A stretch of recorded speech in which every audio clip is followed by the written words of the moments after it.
Like, welcome to Valley Black Talk Radio or something. Well, I was walking over here. Howdy. How y'all doing? Like we're in Texas. How your mama doing? How'd that go? How your mama doing? Welcome to this edition of Valley Black Talk Radio on the AMI Network. We have two of our team missing. They're here somewhere walking around. Lost as a frog. How much all the apartments look like. do frogs get lost? Because, imagine they're in a big pond. Mm-hmm. So I wonder how they connect and walk around. Yeah. And that's the thing, Valley Black Talk Radio. We got frogs, we got pods. Oh, somebody coming in the door. Yeah. In a minute. Just give them a minute. They'll be right here. Give them a hot minute and we will be, on and cracking. But put on the applause button so everybody can just. Hooray! Woo, can you hear the door opening? We are live, but look, you can hear the door because they hear whoever. Time out. Can't time out. We're live. But have you seen her hair? How about those nuts? Oh, no. No, Mel bought some cashew nuts. These nuts are good. Yeah, but look at her hair. Yeah, it's debonair. How about these nuts, though? Mel bought some nuts. For a nutty guy. Off screen? Yeah, I know. Well, he did that. I tried to talk about the nuts and change the topic about these delicious cashews and different toffee-covered nuts. Yeah. They're really good. Very symbolic, too, but they're very good. Where's the other camera? Look, y'all, they running me crazy. I just want you to know. Yeah. But she look good running, don't she? At least her hair all did. Get your hair done. Gotta get your hair done. Me and Linus went on a tour. Oh. Took me on a 3-hour tour. A 3-hour tour. A 3-hour tour. Yeah, he made me feel sufficiently dumb. Oh, he did. He can do that. He does it really well. I really want to get it down. I got it now. You just watch me next week. The reason why I'm looking at you dragging that metal chair across the floor, it's a wood floor. Need I say more? Doing that? Why? Because you can. No, he can't. Why is he instigating? No one was even talking to you. Anyways, I'm sure you missed us all three here. Listen to Valley Black Talk Radio. Today is Sunday, the 22nd. Boy, when I'm on low energy, anything comes out of my mouth. Man. And go to him. So, Today is the 22nd of October. Hey, there's an old man in our midst. His birthday was on Friday. Oh, really? I shall not say his, It's Friday, October 15th. The 20th. You're like 7 days behind. Fast time is flying. She's 7 days behind. You said October 15th. Well, happy birthday there, old dude. Hey, man. I like being around old people. Make me feel young. No, you robbed the cradle. That was you did. No, I didn't. What are you talking about? Like a young dude. Because he's way younger than us. I know how to reach for these nuts so I can throw them at the nut next to me. Younger than her. She's only 12. Yeah, thank you. He's much together, don't they? Much older than me. Much older than me. Okay. So anyway, we want to wish the old guy a happy birthday, a belated birthday, because he had his birthday on Friday. Happy birthday, brother. Happy birthday to you. She ain't finna tell that. What did you say? What did you say? I didn't I hear you. mean, outside. I didn't hear you. I didn't hear what you said. What special celebration did you have You outside see how the she clarified? She presumed? didn't give you the generic. What did y'all do special? She You know had what? to go and break it all the way down. Watch this. You know what I'm going to do, Jewel? Don't- And I'll clean up afterwards. Don't. Throwing that at him. Hey, don't be throwing good food I know. around here. It's okay. We can pick those up and we'll give them to Mel to to eat. The floor is bleached. I bleach it every week, so it's all right. He can eat it. Take a little bit of the cat hair off. We don't have any cats. Mr. Engineer, what was your birthday wish? They call her Lola Falana. Oh, It's a good answer, but that's not what it was. that is a good answer, though.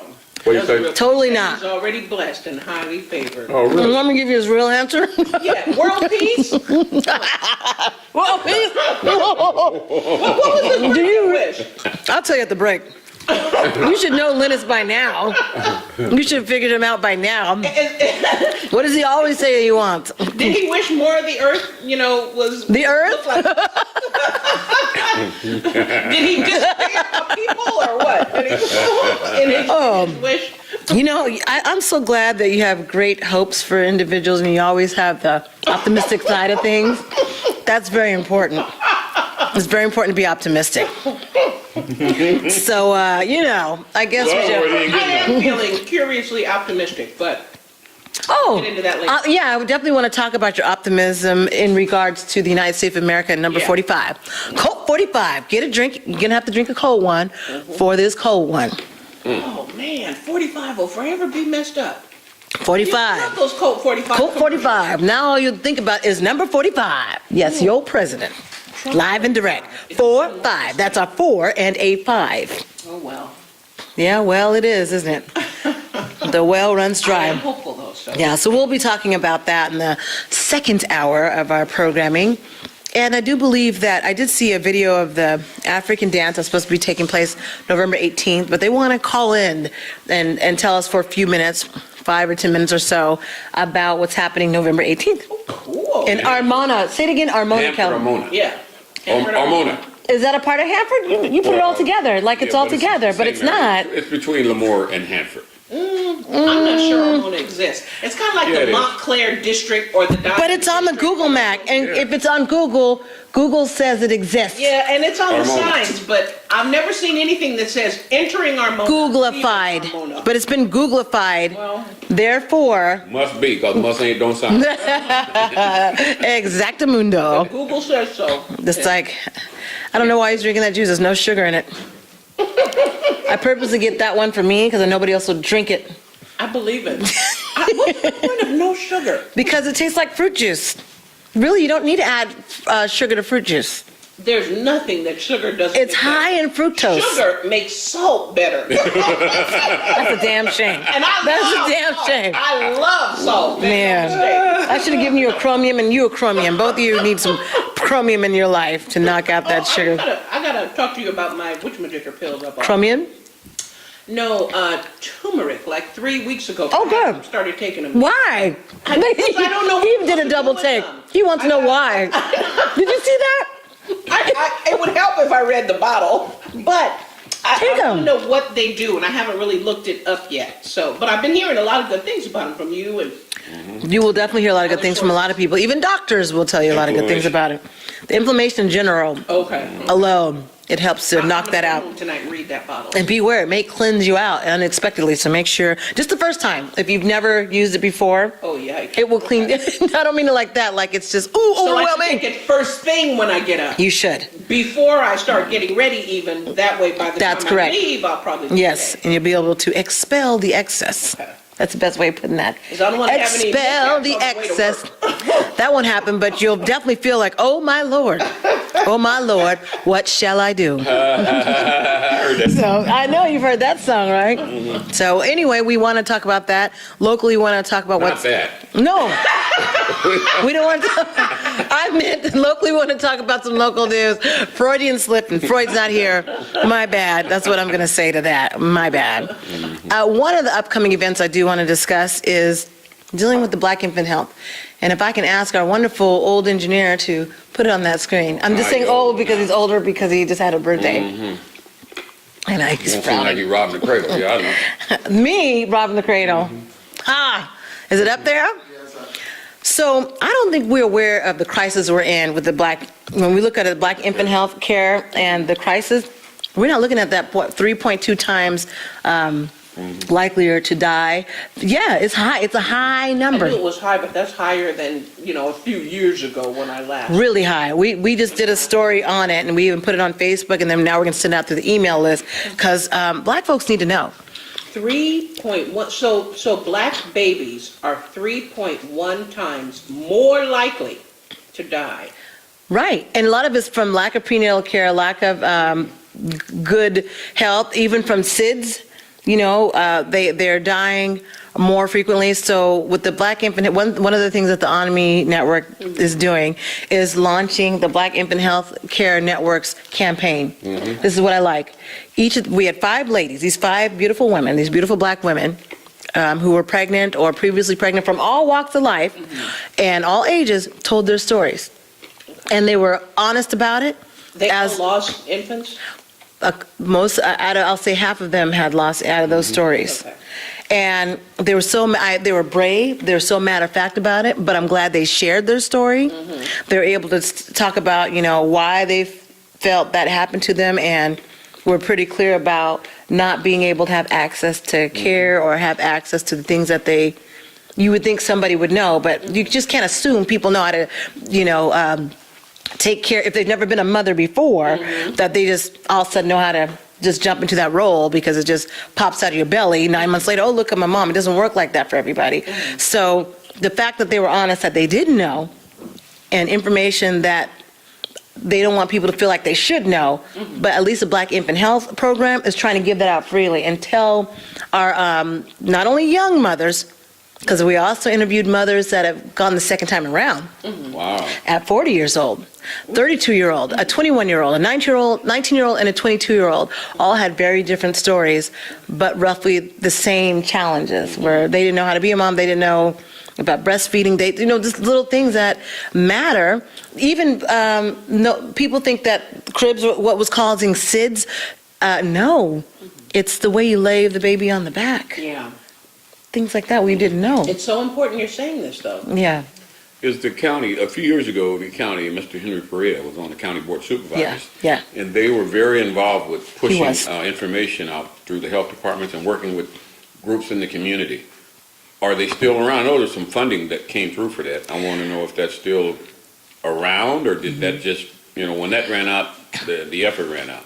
So my thing is, sometimes I think people jump on things because it's politically correct to do so, not that it's necessarily reaching a particular audience. Now, the Black Infant Health, the ladies that are in charge of the program are extremely passionate about what they do. Yeah. That's what I love about it. They're extremely passionate. And I mean, if you meet like Fanta Nelson and people that are just, Sabrina, she goes everywhere to all the events to try to get the word out. But to answer your question with that, sometimes funding goes to where it's supposed to go, and maybe it's not always used as efficiently as it could be. Not because of it's not their fault, the people that are in charge of the program. There's a lot of politics around Black Infant Health because now everybody wants to step into help when there was no one to step in and help before. Yeah. And so now that Black Infant Health is a part of the Fresno County Health Department, they're getting a little bit of help, but they had so many restrictions and red tape to go through just to get help. It took them a long time to get to this point. So everybody wants to scream, oh yes, we're helping Black Infant Health, really? Because they still need more funding. They still would like to increase so that they can get more people in the program so they can help these mothers, because, once they're maxed out, what can they do? They turn them away? They don't even turn people away.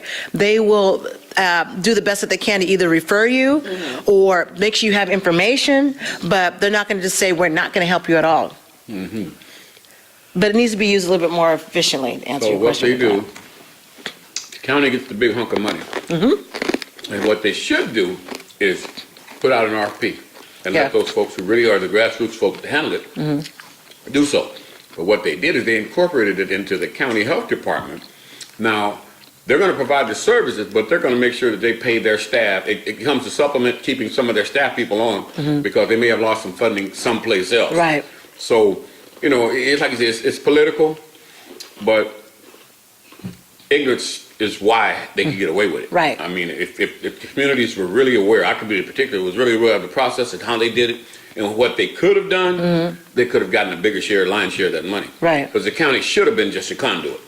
They weren't set up for that. But the ladies, I met those ladies. You know what I'm talking about? Very passionate about it, and they're on top of it. And but it's just the handful of Yeah. them having to do all this work. Yeah, and for a little pay, cost Yeah, the county little pay. taking, hey, that's the name of the game. But when you have the right people politically in place that understand the big picture, now they can help push some things through.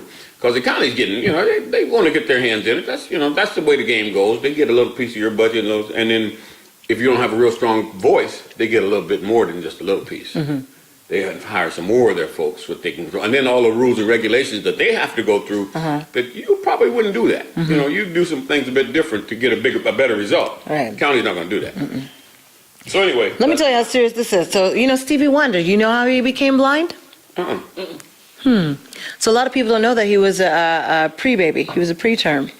So he was born way before term, and the sockets to his eyes had not developed yet. So at that time, they put him in an oxygen tank, which was the worst thing for his eyes. So the socket just grew detached. But he was born also, and he was born in very poor conditions. His mother had several kids as well. I think he was the third of 6. But again, there was lack of prenatal care, the lack of help that she could have had, and having to grow up because his parents divorced when he was really young. And so I think he was about 4. But even before that, they were just really struggling. Didn't have the finances for the right food or, of course, the prenatal care. Look how it affected Stevie Wonder. Yeah. And most people know who he is. He's a mega prodigy at that time, a mega star that basically from birth could not see. Yeah. But it could have been avoided is the sad part. And he would not have had his eye, the retina, detached had he had the appropriate care. Yeah. That's how it affects us. Wow. I had to say it that way because we don't realize in the Black community how this is definitely something that is affecting us. And so I'm trying to think of other young mothers, even that I had to teach in high school. I used to tell them, I said, let's get you on WIC, let's get you any prenatal care that you need, because a lot of them would want to hide it. I don't want to tell my parents, okay, well, that's fine, but what can we do right now to get you some care? To make sure that baby is Right. safe. And I had one young lady that lost the baby like 3 or 4 times. Wow. And I'm like, and she was so young. I'm like, God, you're so young. yeah. What's going on here? Well, I was always told I can't get pregnant. I'm like, who keeps telling you that? The boy. You're right. And these young ladies believe that. And so the one young lady, she was only a sophomore in high school at the time. She had like 4 miscarriages. Yeah. So I know, I haven't seen that look on your face, but this is also, I can speak for this young lady who did pretty much raise herself. There's like 8 other kids. She was one of the oldest and pretty much raised by her older sister, and then her mom was not always around. That's what I'm going to say to Wipe that. that look off my face. I know, okay. But I have to tell you that But because you have to think about the people that, it's easy for me to think, after number 1, could you not figure out that maybe this is... But when Yeah, you don't well- have any kind of support network, when you And don't no have any training. kind of training or raising, and no father in the home. right. But so that is the challenge. So if that's happening to one, and that happened to Stevie Wonder, don't you think that's still happening? Obviously, it's still happening in our I community. think it's still happening, and I think we need to do a much better job. It's fine to be reactive. Because once the situation has been created, you need to try to make the best resolution of that situation. I think we need to be much more proactive and as a community, You just start said paying it. more attention to, let's just say, the forgotten ones or the ones that don't. You have people in your church that Yep. are sleeping in a car. Yeah. You can avoid that if you want to. You don't have to pay attention that they tend to kind of hang around after church and you don't ever see them getting in a vehicle or driving to a place. Or you can avoid it, or you can face it Right. and say, what's going on? And is there something I can help with? I think we need to do a lot more of that so that you avoid the latter situations in the first place. But in the More words, mentoring, more- in the words of the great Lindsey Cal Johnson, I got mine, brother. Why did he find this time to say that? Because that's what people are. I think that's a lot of Yeah, a lot of people, attitude. that's what they, they're concerned about the But they fellow should man. be concerned. I mean, whether we've got They some should. but we have to and be. Usually they wind up in positions of influence and power that could do something about it. Right, Yeah. exactly. But I got mine, baby. You get Exactly. yours. Well, We need to do a better job. we do need to do a better job. So Army Network is going to be featuring these I don't want to say young women, because again, it's all across. It's Women. from young ladies, just women. Yeah. We'll be featuring the stories every week. So the first one is up there on the site. You'll be able to see it. We did a story on dealing with the black infant health issues and the SID syndrome. And it's a real serious issue. I think we're taking it too lightly. How serious it is. Yeah. We need to, the men Yeah. have to step up. Right. They gotta understand Teach too. these boys to, Yeah. well, anyway, that's another discussion. Well, it is, but no, that's a discussion right now, Jewel, because even some of the men that are still involved in these young ladies' lives, they didn't know. Mm-hmm. And they're part of the process too. Some of them were in their life, but they were young. They just didn't know. Yeah. We need it all the way around, that's for sure. Please- I mean, in other words, the girls are the ones that get pregnant, so I always say, they are the focus group Right. for whatever, however you're going to try to alleviate the problem. But, yeah, we need to be talking to the boys and the men too. The men need to be stepping up. Yeah. Teaching young men, teaching the young men that are in their circle how to conduct themselves. And that it's not all about that a female is a whole thing, not just Right. But they're just focused on that one is thing. a WHOLE thing, not just a HOLE thing. Yeah, so much to work on. So definitely take a look at the first story. Ronica Hayden, that's the first woman that we did interview, and it's in 4 parts. Okay. So this week she's got part 1 of her story. Next week's the next part. Next week's the following part. Then we go to the next People go thing. to see it. They can go to the OnMe News, onmenews.com, and we have the first story up there. And Black Infant Health, we gave them their own custom player, so it'll bring you to that link, so you can get the resources that you need, the prenatal information, how to get into their program. You can even email them. That's why you've been so tired. Yeah, when I said I was working, I was working, literally, because I wanted to make sure they had the best of the best and had everything up. I had to make sure they had everything taken care of. She must have been really working, because Yeah. I haven't heard from her. Yeah. Sometimes I I get told a her she text. couldn't even get it out. Look, I'm busy. She bothering me. No. She said, look, let me blot out time for you tomorrow between here and there. Give me a call. Yeah. Well, I'm figuring, later in the day, I'm figuring everything He slowed down. tried to later figure in the day. Look, didn't I tell you? I was so mad. That's exactly what I said. You were supposed to come at this time. Your time is over, buddy. I got to move on. I mean, I got things to do. yeah, it was a bit, last week was just busy. Wow. Man, it was a busy week. And I said, well, if this is part of it, I can understand. This was part of it, huge part of it, and we need to make sure their stuff was out and ready to I go. can't hardly wait for the break so we can talk about Yeah. the politics of it. We're about to go into the break right now. In fact, you're going to see Ronica Hayden's story right now as we go into the break. And so you're watching Valley Black Talk Radio on the Army Network. We'll be back with some folks who are going to be calling in about the African dance, and then we're going to get into more local news and more of the other stuff. We'll be right back. Stay with us.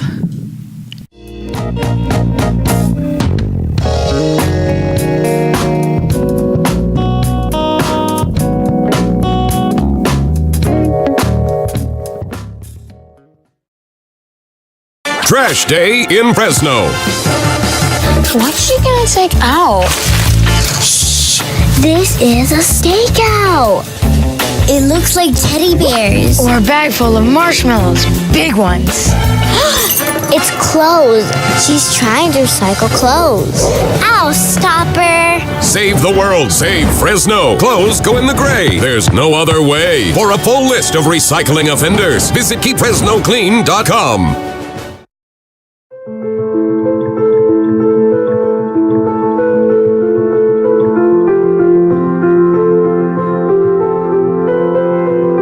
Exciting. I was so happy. The glow on my face, everybody thought, well, you must be having a girl. And I thought so too. I was buying pink, and it was just the wonderfulest thing in the world, I swear. And I found out I was having a boy. That was even better, but he couldn't wear pink. But I loved it. It was the greatest feeling in the world. You know, kids are a blessing. With the boys, definitely, you know, it's exciting. You know, they like sports. I'm rough with them. I like sports. I'm sporty too. So it kind of plays, you know, hand in hand. Well, I have one. I have one that passed from SIDS, and I had an ectopic last year. So this is my 4th pregnancy. So this would be, you know, my 3rd boy.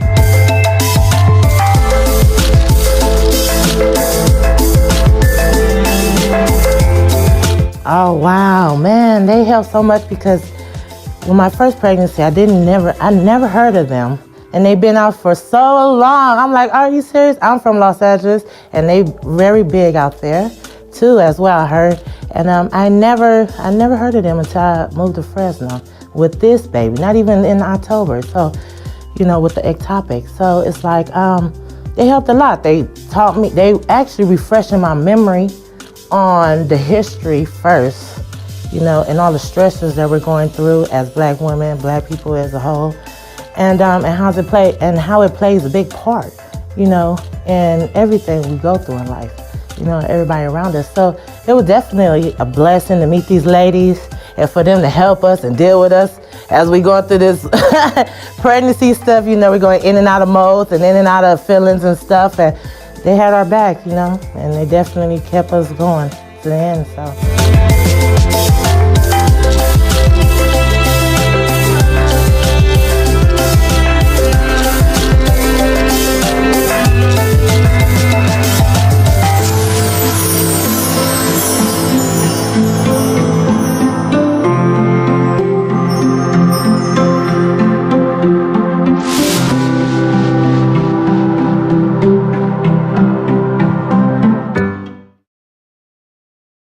The job market is getting much more competitive. How are you going to stand out?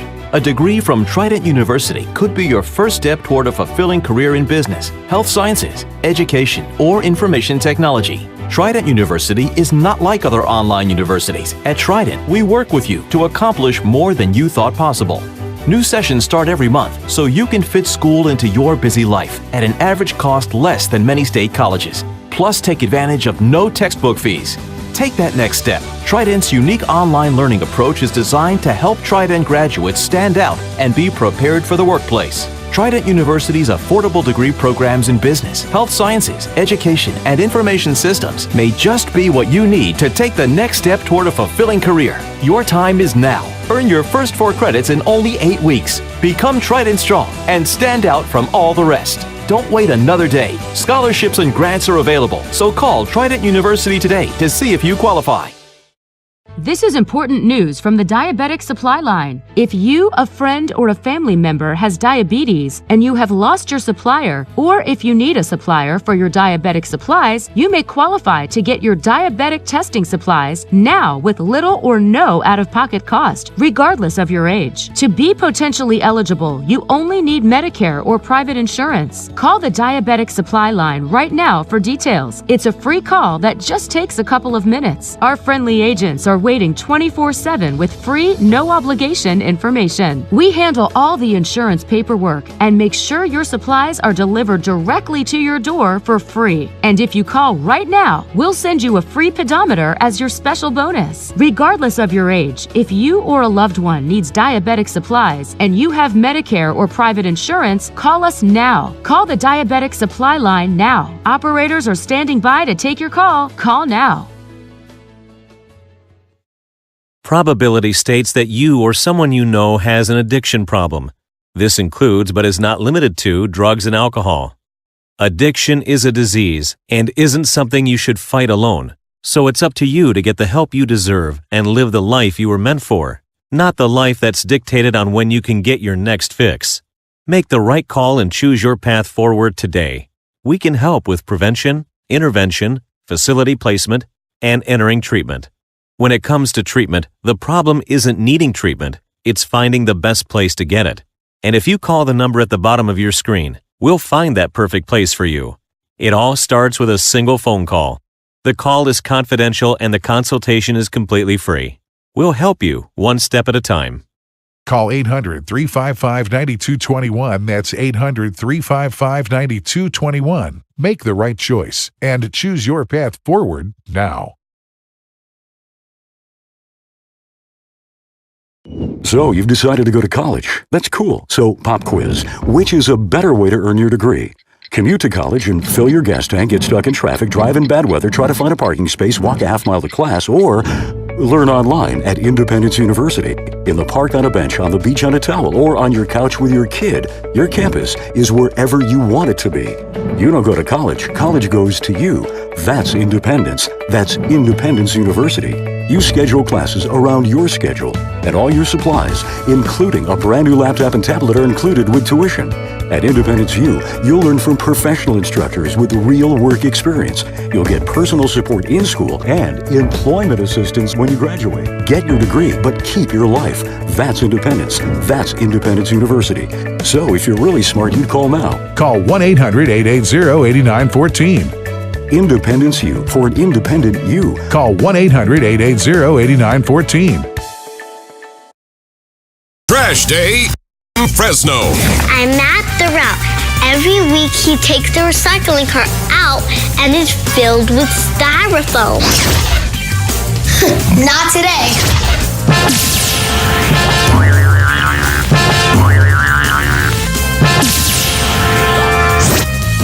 Save the world. Save Fresno. Styrofoam goes in the gray. There's no other way. For a full list of recycling offenders, visit KeepFresnoClean.com.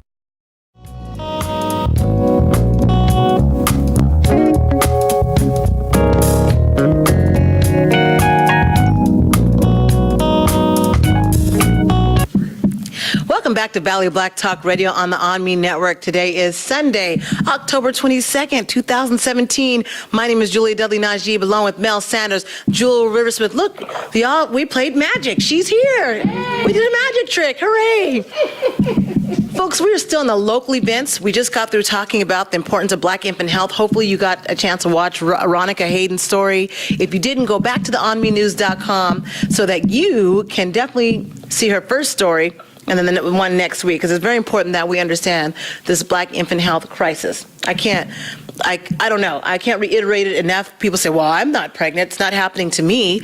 But there might be somebody that you know. Your family member. Your family member. Someone that can get that help and get that information that's going to help them. Mm-hmm. That's the key thing. Wife. Right, anybody.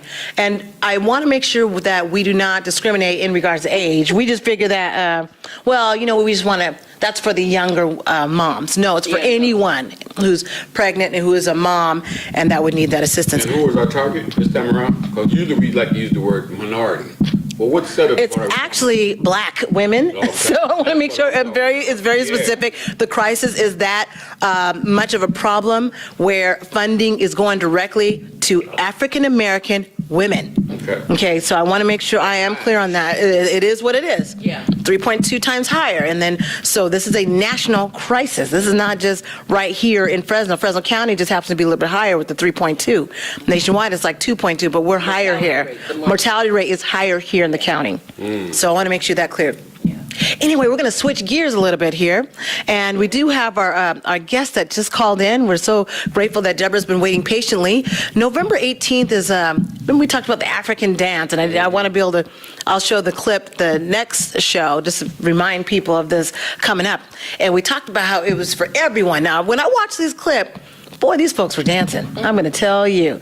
I mean, they were dancing. Some of you think, I can just go and go on a diet, lose weight. No, why not do something fun, right? Something that's not only vigorously fun, culturally fun, but then you're getting something out of it. And so we do have Ms. Deborah on the line, and we were hoping that you could tell us more about the November 18th. And is that the only time that we're going to be able to have this African dance, November 18th? Will there be more? Well, thank you. First of all, I'd like to thank you for inviting me to talk about the Community African Dance event. We do have Dr. Jewel Jackson coming out November 18th. Okay. From 5 to 8. Okay. And that will be our first time she came out to campus, and we enjoyed her. Was for an event for a dear friend who was leaving the country. She's in the military. Okay. So we had an opportunity to learn a little bit more about her that way. Okay. So Dr. Jewel's coming out on the 18th. She'll come out to Hanford, and she'll give us an opportunity to learn more about the African culture through dance. We're wanting to bridge the gap in the community. Okay. So we're inviting everyone to come out and enjoy Dr. Jewel and what she has to offer. She has a lot of experience. She has her PhD. She's got an award for choreographing the dance routine for, and my brain escapes me right now. Why is this? I'll come back to that. Okay. She has a lot of experience. She's known locally and as well as internationally. Okay. So what we want to do is give everyone the opportunity to come out and understand more about the Black culture, more about the African American culture and heritage through a great way of dancing and laughter and fun. She'll bring out her drummers. So it's not dancing to music. We're going to be dancing to drums. Okay. And she's going to bring also some African gods that she brought from Africa. She's visited Africa several times. And so she'll bring some of those things with her as well. So we encourage people to come out, bring your kids, because we will have an opportunity for the children to learn through dance as well. She'll do some things with them, and she'll also work with the adults. So we encourage all the community to come out and enjoy what she has to offer. And hopefully we can bring her out next year, but she is being booked constantly. So, it's kind of hard for us to say she can come back out in January or February. We just have to set a date and then see if she has the time, because she, again, travels not just locally, but abroad as well. And Deborah, is this a donation, or is this for a particular cause, or is this to help with the cost of things? This is to help with the cost. Okay. Because she is traveling from LA. She does have her drummers, so people do have to get paid. The facility is going to be the King's Cultural Center at 14054 Front Street in Armona. Okay. So, of course, that facility has to, get paid. We have to. So you have to pay for the facility. You have to pay for the. You have to pay for right. For her to come out and do the event. So, and the drummers. In order for us to be able to bring her from LA, we have to, of course, raise funds to do that, and that's what we're hoping. Right, and so we just want to make the audience or viewers that are watching aware of that. And Deborah, what does that cost again? It is $20 for adults. Okay. And then it's $8 for children. Oh, not bad at all. Not bad.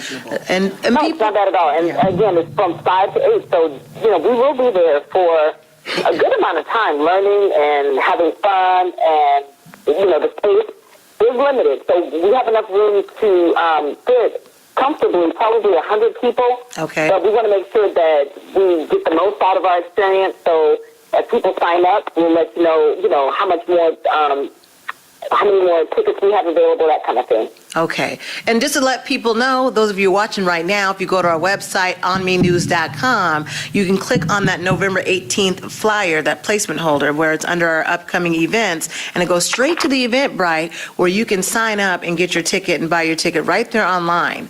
In case you're wondering, where can you go? Go to the onmenews.com website.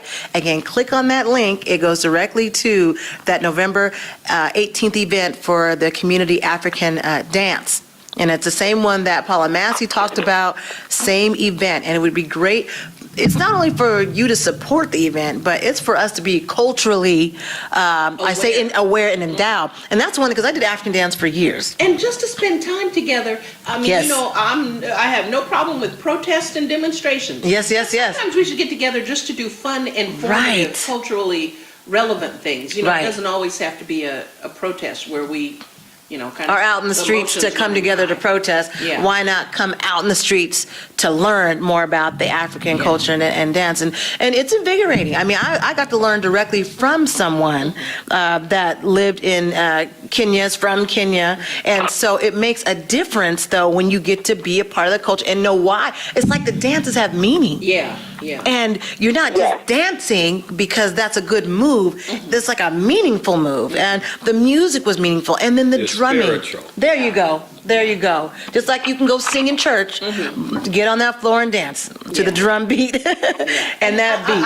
And even when Dr. Jewel came out the first time here back in a couple of months ago, it felt like it was like even though we were not related by blood, we were related in another way, and you could feel it in the room, the music, the drums beating, the dancing, the laughter, and it was just like family. So that's why we want everybody to come out and enjoy this opportunity to learn more about the African culture, to learn about your community, to meet people, to bring your kids, because it's, again, about bridging the gap. And a lot of times we notice that our children don't have that information because a lot of that has been left out. And we want them to know where they came from, or we want the other people in the community to know more about Black people or more about the African culture, and so that there's less intolerance for each other. And we want to bridge that gap that way. And again, notice how Deborah is saying, they're not discriminating. They're saying kids. It doesn't matter if you're male or female, come out. And it doesn't matter who you are, you can come out and learn about the culture. Like I said, that drum beat itself has its own meaning, And I was just so enthralled to be able to learn that from my instructor. Like I said, he was straight from Kenya, but to learn about the language that I was singing, and I didn't know what I was singing, but once he breaks it down, you're like, wow, that's what I'm dancing to? That's an incredible feeling. And of course, everybody would ask us to perform everywhere because they're enthralled. Obviously, they like the rhythm and it makes them want to move and get out their seat. And I mean, to this day, I know how to drum and I know how to dance. So this is something that you'll be able to carry with yourself forever. You can carry this knowledge to somebody else, and it's something for you. You just might want to dance in your own time. Mel? And if anyone wants to find out more about Dr. Jewel, they can go to her website, AfricanSoulInternational.org. It is a nonprofit organization. Okay. And there you can find more information about who she is, the classes, the workshop, how she inspires individuals from all walks of life throughout the country and abroad. Okay. And again, Deborah, again, we've been referring people to go to our Omni News site. Is there somewhere else that you'd want them to go to be able to purchase these tickets? Or I don't want to say tickets. They can go directly to Eventbrite. Okay. And if they look for Community African Dance, they'll find it, or they can search through the website and look at the location. Look for the location, Hanford or Armona. Okay. And if then you you'll can't find the Community African Dance link. All right. And again, if you can't find that, go to the onmenews.com or myonme.com. That's onmenews.com or myonme.com. And you'll be able to see it right there, and you can click on it. It goes directly to the Eventbrite. Because I know some of you get complicated and go to the Eventbrite like Mel, and he won't be able to find it, and then he can't locate it, and then he'll be yelling at me, well, you said. So let me just tell you, go to the onmenews.com website. Click on where it's a big, you can't miss it. It's the first thing that comes up when it's on the screen when you load the website, and you'll see it under upcoming events. And, I hope that, Deborah, we can have you on again to either, if you're having more events like this, please don't hesitate to call or text, because that's how she reached out, and we were able to reach and connect her to say, hey, let us know more about this so we can share this with our viewers. So we appreciate your time tonight. Is there anything else you wanted to add, Deborah, for this event, or just in general, anything else you wanted to say? Nothing. I just want to thank you for the opportunity to, put this out to the community, and hopefully everyone will join us on November 18th from 5 to 8. Of course. At the King's Cultural Center in Armona, California. And again, the King's Cultural Center in Armona, California. Remember, it does fill up, folks. There is seating up to 100. I don't want to say seating. There is dance space for you to up to 100 people. You hear that, Mel? 100 people. So let other folks know. Don't wait till the last minute, So, exactly. And rest comfortably. Yeah. This is not a spectator event. No. We will actually be dancing. Did you hear that? Yes. Okay. Yes. Okay. So people aren't just going to sit and watch other people dance. They are a part of it, correct? Yes. Okay. By all means. Okay. Now you heard that. This would be fun. You all heard that. Again, Deborah, we thank you for calling in. And those of you, if you missed the beginning of this talk, you'll be able to go to Omni News website and just be able to, or OmniTV.com, and rewatch this part of the program. Okay, the second half hour, you'll be able to see this. So anyways, Deborah, we thank you for calling in, and please don't hesitate to reach out or let us know what's going on in that part of our valley. We appreciate it, and hopefully we can have you on again next time, and even maybe the week before, just to remind people, give them a little, a reminder of why they need to be there, if you have space left by that time. Oh, okay, I definitely will. Thank you, Ms. Deborah, and we hope that you have a wonderful week. All right, thank you. You too. Bye-bye. Well, folks, look, there's no excuse. People calling in That about sounds like big fun. It is big fun. So I don't want to hear about, well, I didn't know. I didn't have anything to do. Yeah. I don't know I want to get involved in my culture. Well, And I really? think the 18th is a Saturday. Yeah. If I'm not mistaken. So not like you have to rush after work or And it's anything not like that far, okay? Yeah. What, 45, maybe an hour drive at the most? So we should start supporting more things in the valley, and it's only going to benefit us in general. And good exercise. It was good exercise. Boy, when I used to do some African dance, that was a workout. I used to be sore, my back was hurting, everything. I'm like, oh my God. And I had to think about, I'm like, what did I do? But it's the way you're twisting your body, it's just different. I mean, I can still do those moves to this day. I wonder if Mel can do any moves. I just wanted to give you a compliment. Me? A great interview right there. Oh, I did? Excellent. Oh, Yes. thank you. That flowed, but you could tell. Yeah, but that was special because it talked about something she was a part of. That dancing stuff. Yeah, you could tell she'd been in that. Yeah. Well, it was intense. The lady didn't have to say too much. She just got it. Oh, boom.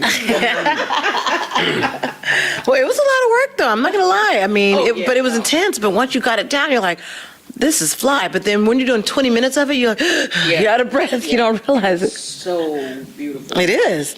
But it's intense. Any other local events we wanted to talk about? I guess update with, what's that guy's name? Oh, Garry Bredefeld? Oh, is there an update? Oh, did you not know what's going on? I know you been... Jewel? What? Well, I wasn't here last week. And the week before that? I was here the week before that. So remember we talked about with Garry Bredefeld as far as the comments that was made at September 28th that he made during City Hall time, during his comments? His soliloquy, his long-winded, right.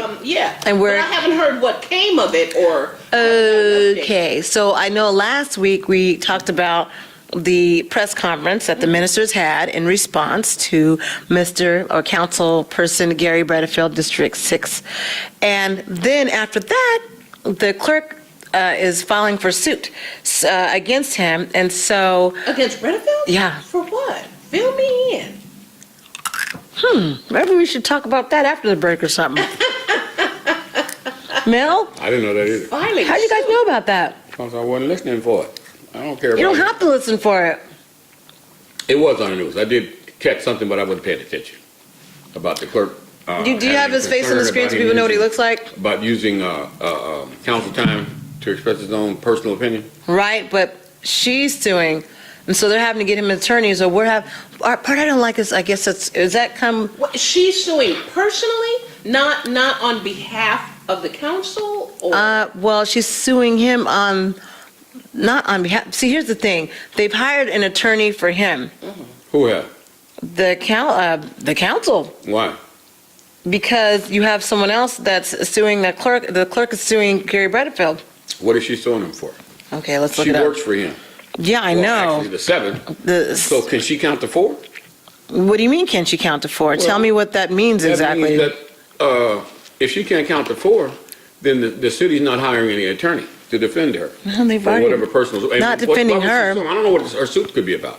Yeah, but no, Garry Bredefeld is getting an attorney. Yeah, but what is she suing him for? Yeah. Okay, Why does he need an attorney? Why wouldn't he need an attorney for that if he's getting sued and it's on because he said those statements during city time? I mean, wouldn't they? Yeah, that's not going to That doesn't rise to the level of a lawsuit, though. So. Well, it's a lawsuit. It's kind of gone around. They wanted to censor him, but that's something that the council does if they can count to 4. Fresno hires lawyer for councilman who railed against NFL take a stand. I'm looking at it right now. So what did they get him a lawyer for? But I'm really more than that. What is she suing him for? Offended. So the city clerk for Oh, Councilman she Garry Bredefeld, public marks offended some city folks. I'm pulling it up right now. And so it's funny, someone just made a comment, it'd be cheaper for Garry Bredefeld if he would have just kept his mouth shut. That's what someone commented after this article. So they want to teach him a lesson. Yeah. So it says here, So you don't like them chocolate? Fresno City Councilman, All right, but I love these. chocolate nuts, so those are still there, are they?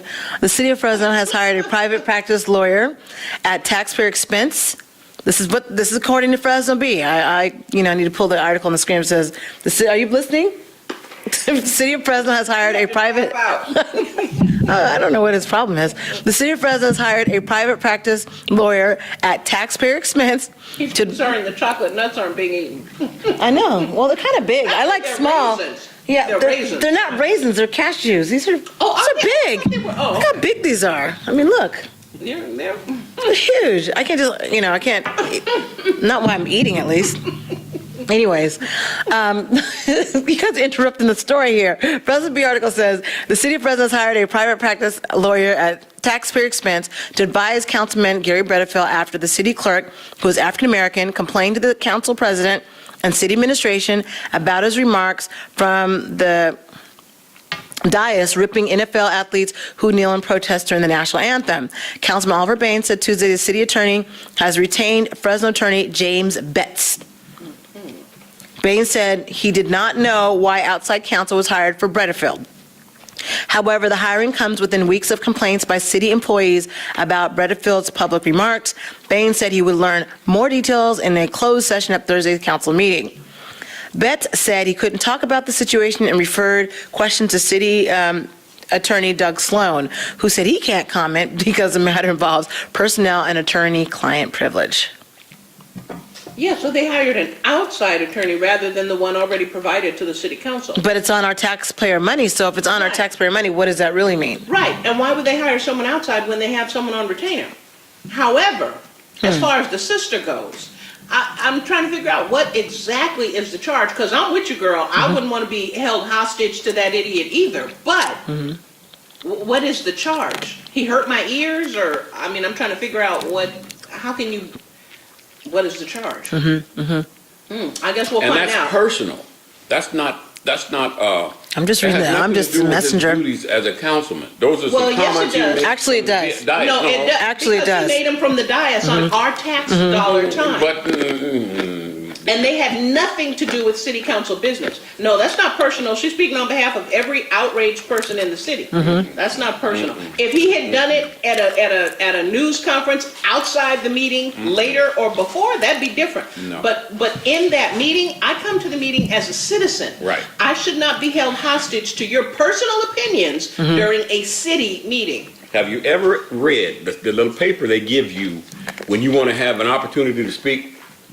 It says you may speak on anything, whether it's on the agenda or not. Who is that for? For 3 minutes. Who is that for? That's for the general public. Who is he? He's a councilman. He's not what? The general public. Yes, he is. When he spoke, he was a member of the general public. Just because he was a councilman. Oh, yeah. No, if he was a member of the general public, his butt should have been out there in the road. Normally, that's what they do. The general public. Normally, but he didn't do that. Yeah, normally that's what they do. Okay, he but would he leave the dais and go down to the mic and then make his state. That's normally what they would do. But he didn't do that. So maybe that's what the bone of contention is. So, Could be. Fresno Bee, of course, showed up at his house, and he was Fresno Bee showed up at his house, and the Bredefeld shut the door. And it was like, you can't be here. This is my private property. So Fresno Bee filed a public records request for a copy of the contract between the city and this new attorney, Betts. Sloan said the city is checking to see if there is a contract. He said, I don't believe there is, he said. So I don't know what's going on. No, I don't think there's one either. I wouldn't. He needs 4 votes to get the city to say, get him an attorney, because he was acting on as a councilman as opposed to an individual. Now you put the city in jeopardy if you say he was actually operating as a councilman on that dais. Which he was, because he was sitting on the dais. He was operating as a city councilman on the dais. He was. On the tape. Were there some vacant seats on the dais when he was speaking? Besides Oliver Baines being absent. Were there some other vacant seats? Yeah, Capriola, both of them were in Spain for the high-speed rail stuff. So that's two. So how many more were not sitting there while he was talking? Why? What does that matter? Are you suggesting that I could have gone and sat up there as a member of the public? I'm suggesting that if there's no quorum, there's no meeting. You just talking. Okay, that's the point. But there was quorum. But was there a That's meeting? what I was asking. Yeah, okay. There was quorum. Because if they leave and there's less than 4 members on the dais, there's no meeting. They're just doing some discussion. But when they come back into order and there's at least 4 members there, now they're back as a There was 4 club. members there. Just those are the 2 that were sent to Spain. Yeah. Are you sure? 'Cause Yeah. I saw some vacancies up there and I wasn't paying attention, but I did see some empty seats. And all I'm saying is that maybe it might have been 4 empty seats up there. I don't know. And sometimes they get up and leave. I mean, you'll have councilmen right during they'll just get up and they'll have to go back to their office or to the bathroom or something, and they come back. But during the time, they always have to, if you're going to conduct business, you always have to have at least 4 councilmen. Yeah, but they could have easily went to the restroom. I mean, these are long So meetings. if they're gone, there's no business. If you have less than a quorum, there's no business. You can talk all day long, but you can't. I don't know. I think they had quorum. I think they did have quorum. I don't think that was really an issue. And just for the record, just in case it should arise again in the future, quorum or not, if your butt is in that chair at the dais with a microphone in front of you, you speaking as a city councilman. In my opinion, okay? Maybe not legally, maybe not procedurally, that's the but if perception. you're up there instead of out there in the audience where I have to sit, then you're speaking as a council person. So And keep your personal crap to yourself. And I've seen them leave the dais and come down to the mic on the floor and make their that's what statement they need before to they. do. How much cashew is actually in here? I might not like what you say, but at least if you're doing it down there, you're just another citizen like I am. But when you do it from up there, just the perception of power. These could be 2 nuts right here because I split this one in half. We're going to go to a break. You're watching Valley Block Talk. We're on the Ami Network. Eat some more. I thought they were raisins. I guess I forgot. We'll be right back. Stay with us.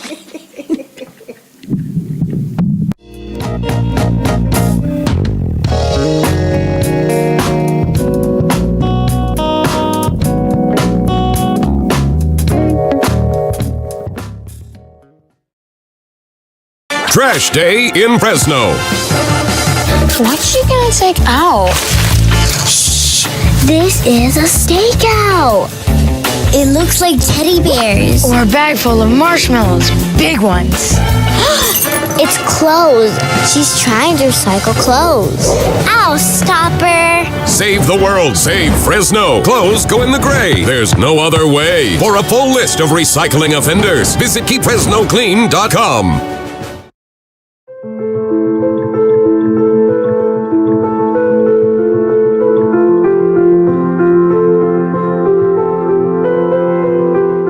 Exciting. I was so happy. The glow on my face, everybody thought, well, you must be having a girl. And I thought so too. I was buying pink and it was just the wonderfulest thing in the world, I swear. And well, I found out I was having a boy. That was even better, but he couldn't wear pink. But I loved it. It was the greatest feeling in the world. You know, kids are a blessing. With the boys, definitely. You know, it's exciting. You know, they like sports. I'm rough with them. I like sports. I'm sporty too. So it kind of plays, you know, hand in hand. Well, I have one. I have one that passed from SIDS, and I had an ectopic last year. So this is my 4th pregnancy. So this would be, you know, my 3rd boy.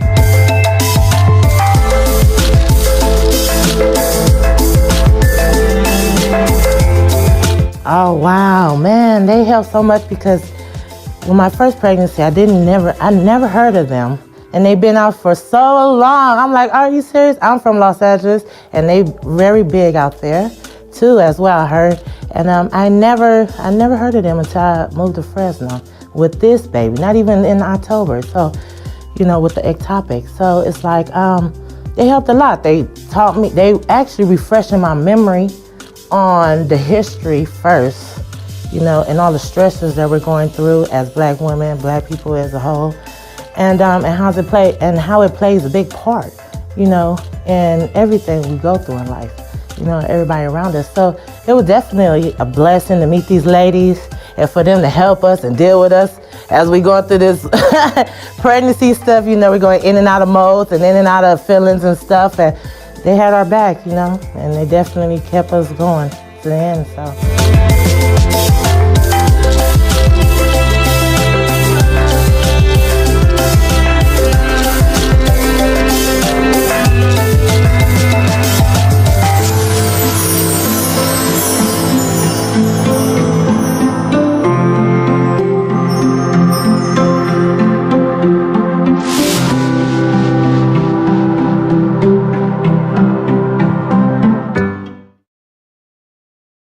The job market is getting much more competitive. How are you going to stand out? A degree from Trident University could be your first step toward a fulfilling career in business, health sciences, education, or information technology. Trident University is not like other online universities. At Trident, we work with you to accomplish more than you thought possible.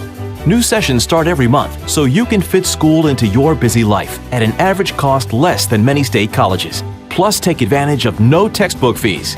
Take that next step. Trident's unique online learning approach is designed to help Trident graduates stand out and be prepared for the workplace. Trident University's affordable degree programs in business, health sciences, education, and information systems may just be what you need to take the next step toward a fulfilling career. Your time is now. Earn your first 4 credits in only 8 weeks. Become Trident Strong and stand out from all the rest. Don't wait another day. Scholarships and grants are available, so call Trident University today to see if you qualify.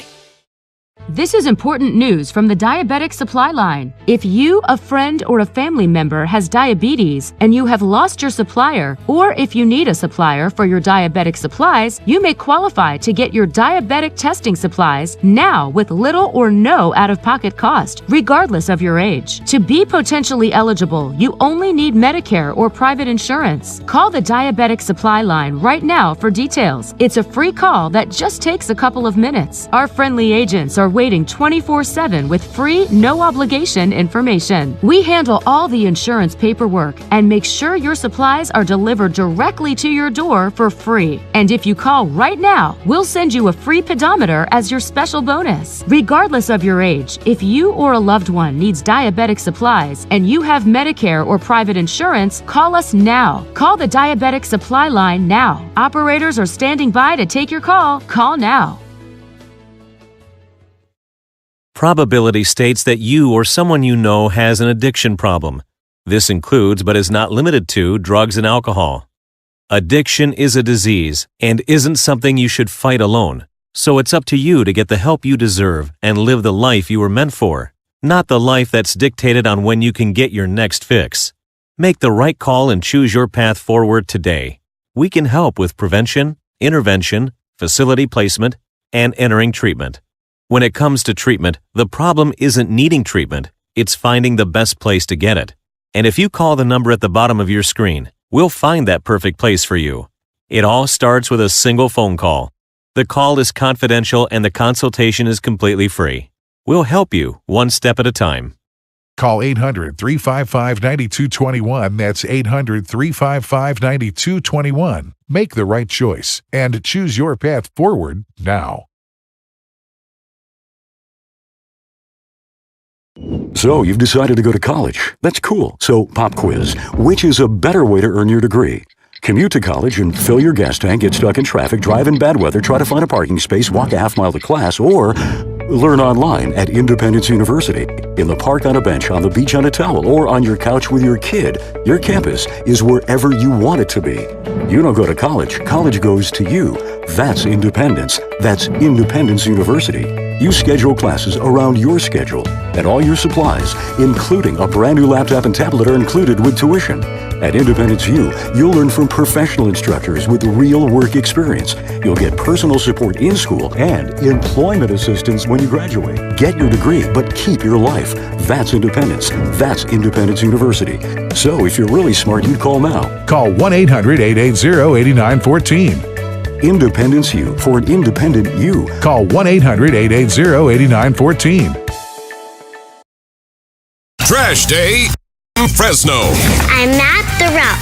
Every week he takes the recycling cart out and it's filled with styrofoam. Not today.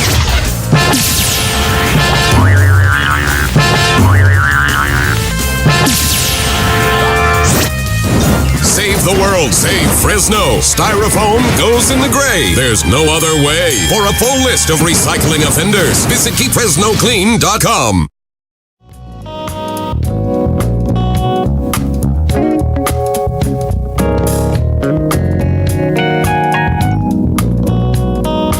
Sleep tonight.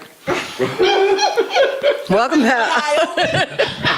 Popeye. Welcome back to Valley Black Talk Radio on the Omni Network. Julia Deli Najee, Mel Sanders, Jewel River Smith. October 22nd, today is Sunday, 2017. What do you mean? Boy, we have too much fun during the break. And live. They do. What do you mean? We have too much fun on the break and live. Another local event that I forgot to talk about, I'm just going to say this briefly. Fulton Mall opened up. Oh, Fresno Fulton Mall. Yeah, the Fulton Mall opened up. It's been closed for the last, since 1960 what? Long time. 68 or something like that? But ironically, it was closed like that on purpose before the streets were open. Yeah, that's what I'm saying. That's Yeah. when they closed. It used to, Oh, you didn't hear about it either, right? 1960 something. Mhm. You must have been late 60s because we went shopping with my aunt and uncle. When we say closed, Well, the mall was No, it's probably younger than that. You know what? I would like to know what year it closed because then it would help. You know when you're. But when you say closed, you guys really mean that it was closed off, like the streets weren't open like it is now, right? That's what we're talking about. What he means. What do you mean then? then? We went to Woolworths and we walked up and down. Yeah, I remember Woolworth. That's right. When I me too. Oh, okay. Right. Oh, wait. When you say it was closed off, you mean to traffic? Right. Walk. That's correct. Okay. Okay. Yeah, that's what we did. And then and then now it's open again. To traffic. To traffic. To cars. Two-way traffic. Okay. I With gotta parallel drive down parking. there. Can you believe that? Yeah, parallel parking and all. Two-way street. Free? No. No. There is a meter almost on every corner, so. That's what I really do have a problem with. Do you? Okay. Yes, I do. Okay. That is a serious problem for our city fathers Mm-hmm. to figure out another way to supplement their budget rather than imposing that kind of a penalty of anybody who's doing business downtown. Mm-hmm. You don't do it in Fashion Fair. You don't do it out there at, That's true. at Yeah. River Park or whatever it is. And they have plenty of parking. That's true. Why are you charging people to park downtown? And you know what the real game is. They know you're going to stay longer than that time on that meter.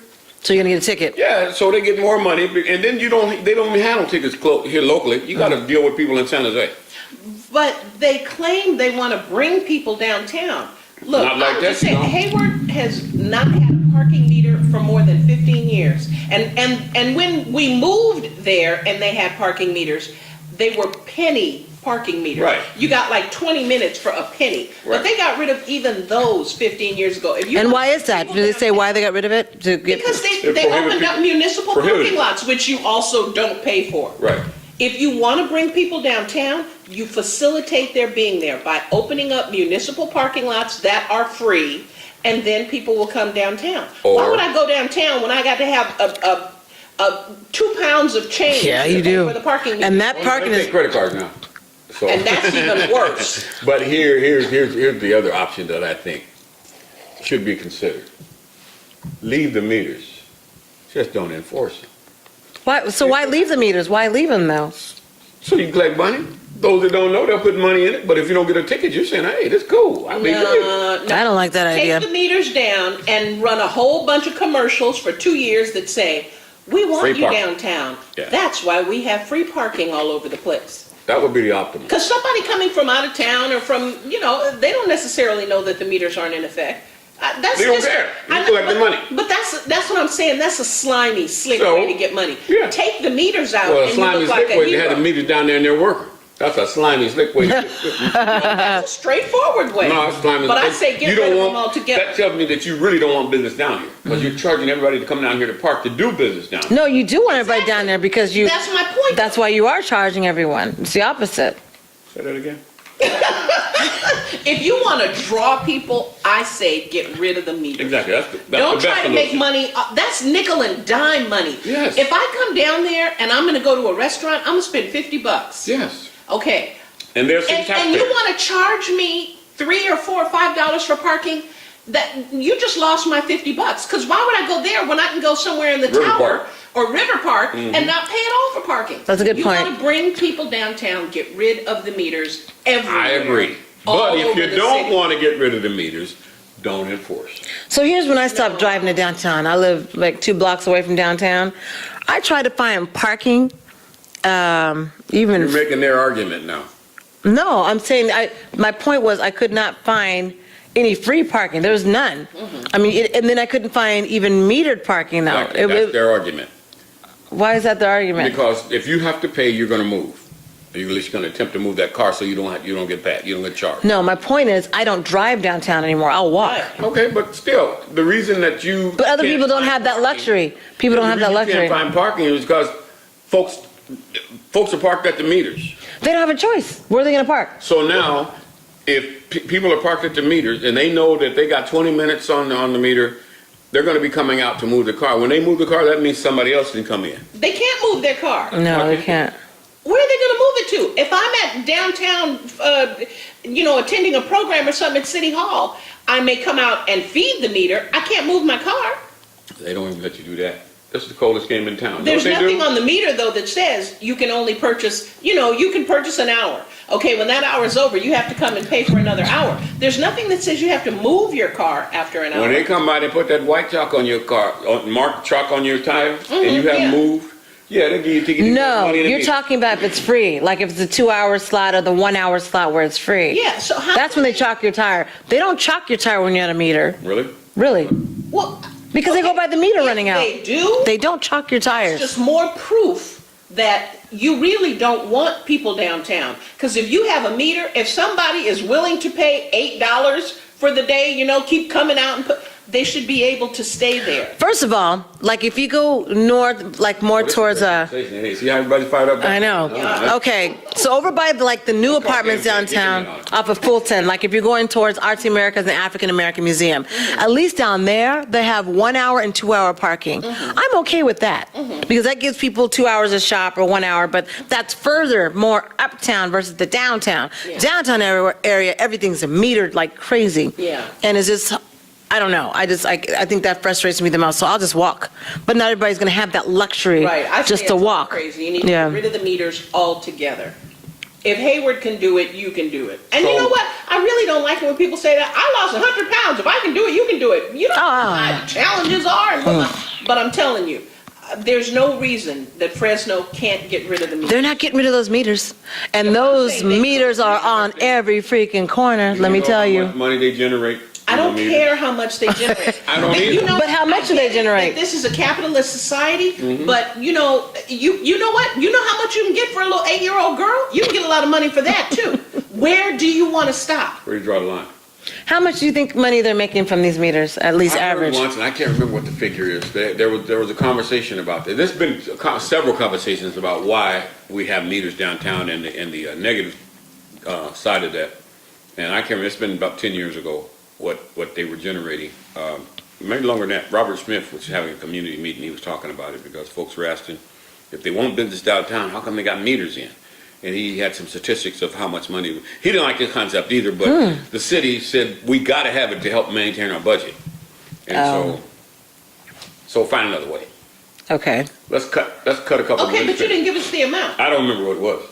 It was in the it- thousands. Yeah, it was in the hundreds of thousands of dollars that they get annually from those meters. You know what? They're going to get more money than that for whatever project they're cooking up right now. That's $70 billion that's coming. I'm just saying, make the money somewhere else. Yeah. You know what? And that's, I agree. I don't know. You asked me, that's partly a cultural thing. I'm just saying. Cultural meaning? Meaning that to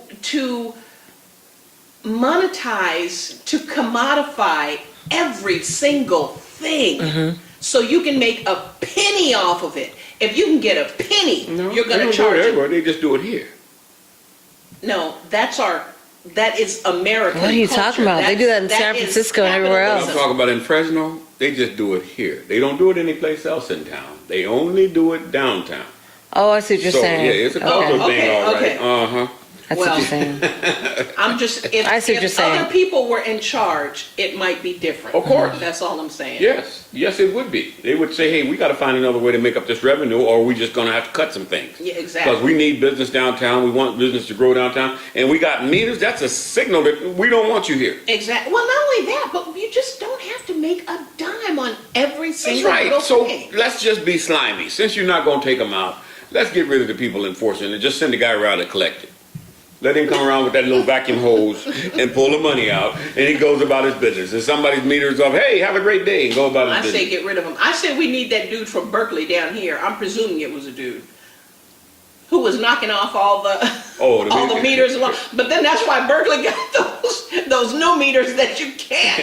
You hit them with a bat, they'll knock you into your next life. And they take credit cards. Oh, they do? All over Berkeley. I mean, you can't even think about parking in Berkeley without pulling out a credit card. You better know it. Do we want to be Berkeley? No, we want to be. Are we big enough to be Berkeley? That should be the real question. We want to be like North Fresno. Get rid of the meters. Yeah. And look how many people go down there to shop. So that means even downtown Fresno itself has still got some reshaping to do. It's not quite done. And you would think the city fathers recognize that. So what is it that they can't get? I just told you, it's cultural. What do the city fathers look like? They look like North Fresno. So it's funny. By keeping them there, that means people won't shop downtown. They'll continue to go north. I think the people in the north go north. I'm not driving all the way over there. As far as I go is Trader Joe's on Blackstone. Okay, I'm not but going any further than if that. all of those things were downtown, would you pay at a meter and shop downtown? If Trader Joe's is downtown, No, because and any it's of the simply inconvenient. I don't carry around 4 pounds of change So everywhere. if there were no meters, would you shop downtown? Exclusively. Wow, that's powerful. That is powerful. I would shop on my side of town, where the dollar hopefully stays in my neighborhood for a while. Hell yeah, why would I go all the way out to North Fresno? Not only is Bredefeld it needs further your money. away. Bredefeld needs me, but not for that. Yes, he does. You got to pay for those attorney fees. Well, every white person, and especially white men, every white person, but definitely white men, need a black woman in their lives. And they need a black woman like you and I. They need a truth teller. They need someone to say, is you crazy? Every single one. If you're a white man doesn't have a black woman in your life, she don't have to be your girlfriend. Even number 45. Even number your neighbor. Bush had Condi. Yeah. That's a black woman. That's not the kind of 45 has. Say it has to be. 45 had Amarusa. So She's more likely to And say. you know that we ain't heard a word more in 3 months? Not a word. That's because she's been kicked out of all the meetings. When Kelly came in, he said, No, we can have this up here. Yeah, going in and out of meetings like she is somebody. Yeah. He probably still sees her, mind you. Just not in, what you want with him? And tell me exactly what you want to talk to him about. Yeah. No, we're not more talking like, about today. More like, let me tell you what I could do for you. You know he's 71, right? You do know that. Okay. So one of the national topics we didn't get to finish up last week had to do with Colin Kaepernick. It was okay when we were talking about the chocolate covered pistachio. Mel, we've moved on. What's that story? We've moved on. We've moved on. Kelly. Colin Kaepernick, right? Okay. Whatever her name is. Anyways, as folks, you see on the screen right now the Colin Kaepernick story, just letting people know that he's filed a grievance. This one with the afro? Yeah, and he filed a grievance against the NFL. Now, even though he wasn't at the meeting. Well, no, he was not invited to the meeting. Be very clear. He wasn't at the meeting. His attorney made it clear he was not invited, even though he says it's like a 5-minute cab ride to get to the meeting had he been invited. Now, the meeting with the players and the NFL player and so forth. He's not an NFL player. Well, I guess not, is he? The reason that why would you not have the person that's responsible for it? Yeah. Because he's not an employee currently. I ain't saying it's right. I'm just saying, And you know them 49ers ain't won a game. And they ain't gonna. Well. What did CB say? Everything you do gonna fail. That's right. That's right. The only thing I didn't like about today, not me, that they played them Cowboys and them Cowboys beat them. I don't like what's his name, the owner of the Cowboys. Oh. I want him to lose Jerry Jones. I want him to lose every time too. But they were playing, if it had to be a loss today, let the 49ers take the loss. Because You know who would have been and should have been quarterback in the day for him? Mr. Kaepernick. Well, yeah, but he walked away. So the 49ers... He walked away because they pushed him out. He didn't walk away, first of all. I want to make sure we're clear. They pushed him out, did not hire him. So it's not like he walked away. No. I'm talking about from the 49ers. He didn't want to play for them anymore. He wanted to be a free agent, right? No. He just hasn't been able to find anywhere. No. Not fine. He has been white-balled. He met with the new coach. The new coach said, you're not going to be a good fit here. Okay. If you like, they can give you release. You can try to get on with somebody else. Okay. Now the new coach looking over back saying, you know what? We probably should have kept that man. As they look back. All the stuff that he went to 2 starters, and neither one of them have been working out for him. At least Colin he took one team to the Super Bowl, another to the playoffs. So, he had some experience, and he's better than a whole lot of them on other teams right now. That's all right, Mr. Kaepernick. Eventually things roll around to right. So here's one thing I wanted to say about all this when he did the kneel, and this is something we shared on Facebook, and I didn't get to share it on the Army News, but it was U.S. Army veteran Nate Boyer who suggested to Kaepernick to take a knee as a sign of respect. By the way, Mr. Boyer is a U.S. Army veteran who is Caucasian. I want people to make note of that. That's where he got the idea to take the knee. And so the Inspire, you can go to my Facebook page. I'll put it on the Army News site, and we'll put it on Army News. It says, this is their inspiring story of what can happen when people with different perspectives decide to sit down, have a conversation, and hear each other out. So that's where the whole idea came from. I want to make sure people understand that, because they keep saying that, it's not very American-like for him to take the knee. Well, he got it from another American, and a U.S. veteran at that. So I want to make sure people are clear on this whole kneeling down business, Mr. Bredefeld. Same. This is what we're talking about, educating folks. You know what I mean? So that's all I wanted to say about that. I just dropped the mic. They know that. Yeah. They know that's not what it's about. They have to say it's about patriotism and our police force and our military. They have to say that because otherwise they have to look at the truth. That kind of is the truth. They don't want to do that. The other story brewing. And they have to look at that third verse of the anthem, too. Which is what we keep talking about, the third verse. Have to be facing that, because, man, that is powerful. When you start... When you read it by your wonderful poet, Francis Scott Key. What does that have to do with what the man wrote? It has everything to do with it. The racist wrote that. And that racist also owned slaves and was very clear when he said Africans are not his brethren. They don't even equal to him. They're not even second-class citizens. And really, I don't understand how we wound up with that as the anthem anyway. I mean, we actually have... 1930-year-old president. Not this one. But I mean, why that? We have 3 great He chose that one as the 1931 in U.S. Congress, and U.S. Congress went along with it. Which one would you have chosen? I would have chosen America the Beautiful. I thought so. No, I'm sorry. I would have chosen God Bless. I like that one. No, forget the God Bless. I like this one. God Bless I like America. From Purple Mountain. Yeah, that's great. But I like America the Beautiful. Than the national anthem. But it's so beautiful. To sing than the Star Spangled Banner. Okay, everybody can sing God Bless America. Oh, yes, it is. From sea to shining sea. I had to think about that. I like the fruited try from Purple Mountain Majesty. No. But all of them are the same. National anthem has the same, like... That's why I say the easiest one for everyone to sing and remember the words and understand. People still don't know the words and understand. People don't know what Purple Mountain Majesties is and the fruited plain. I love that. I love that song. Don't get me wrong. I think that's easier. But the God America Beautiful. A 3-year-old can sing.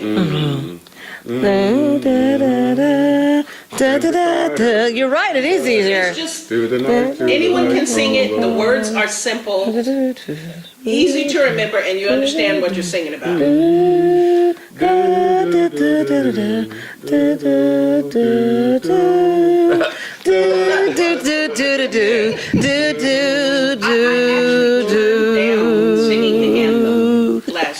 right. They should change it to that. Yeah, they should. That should be the anthem. That should be the anthem. You're right. You're absolutely right.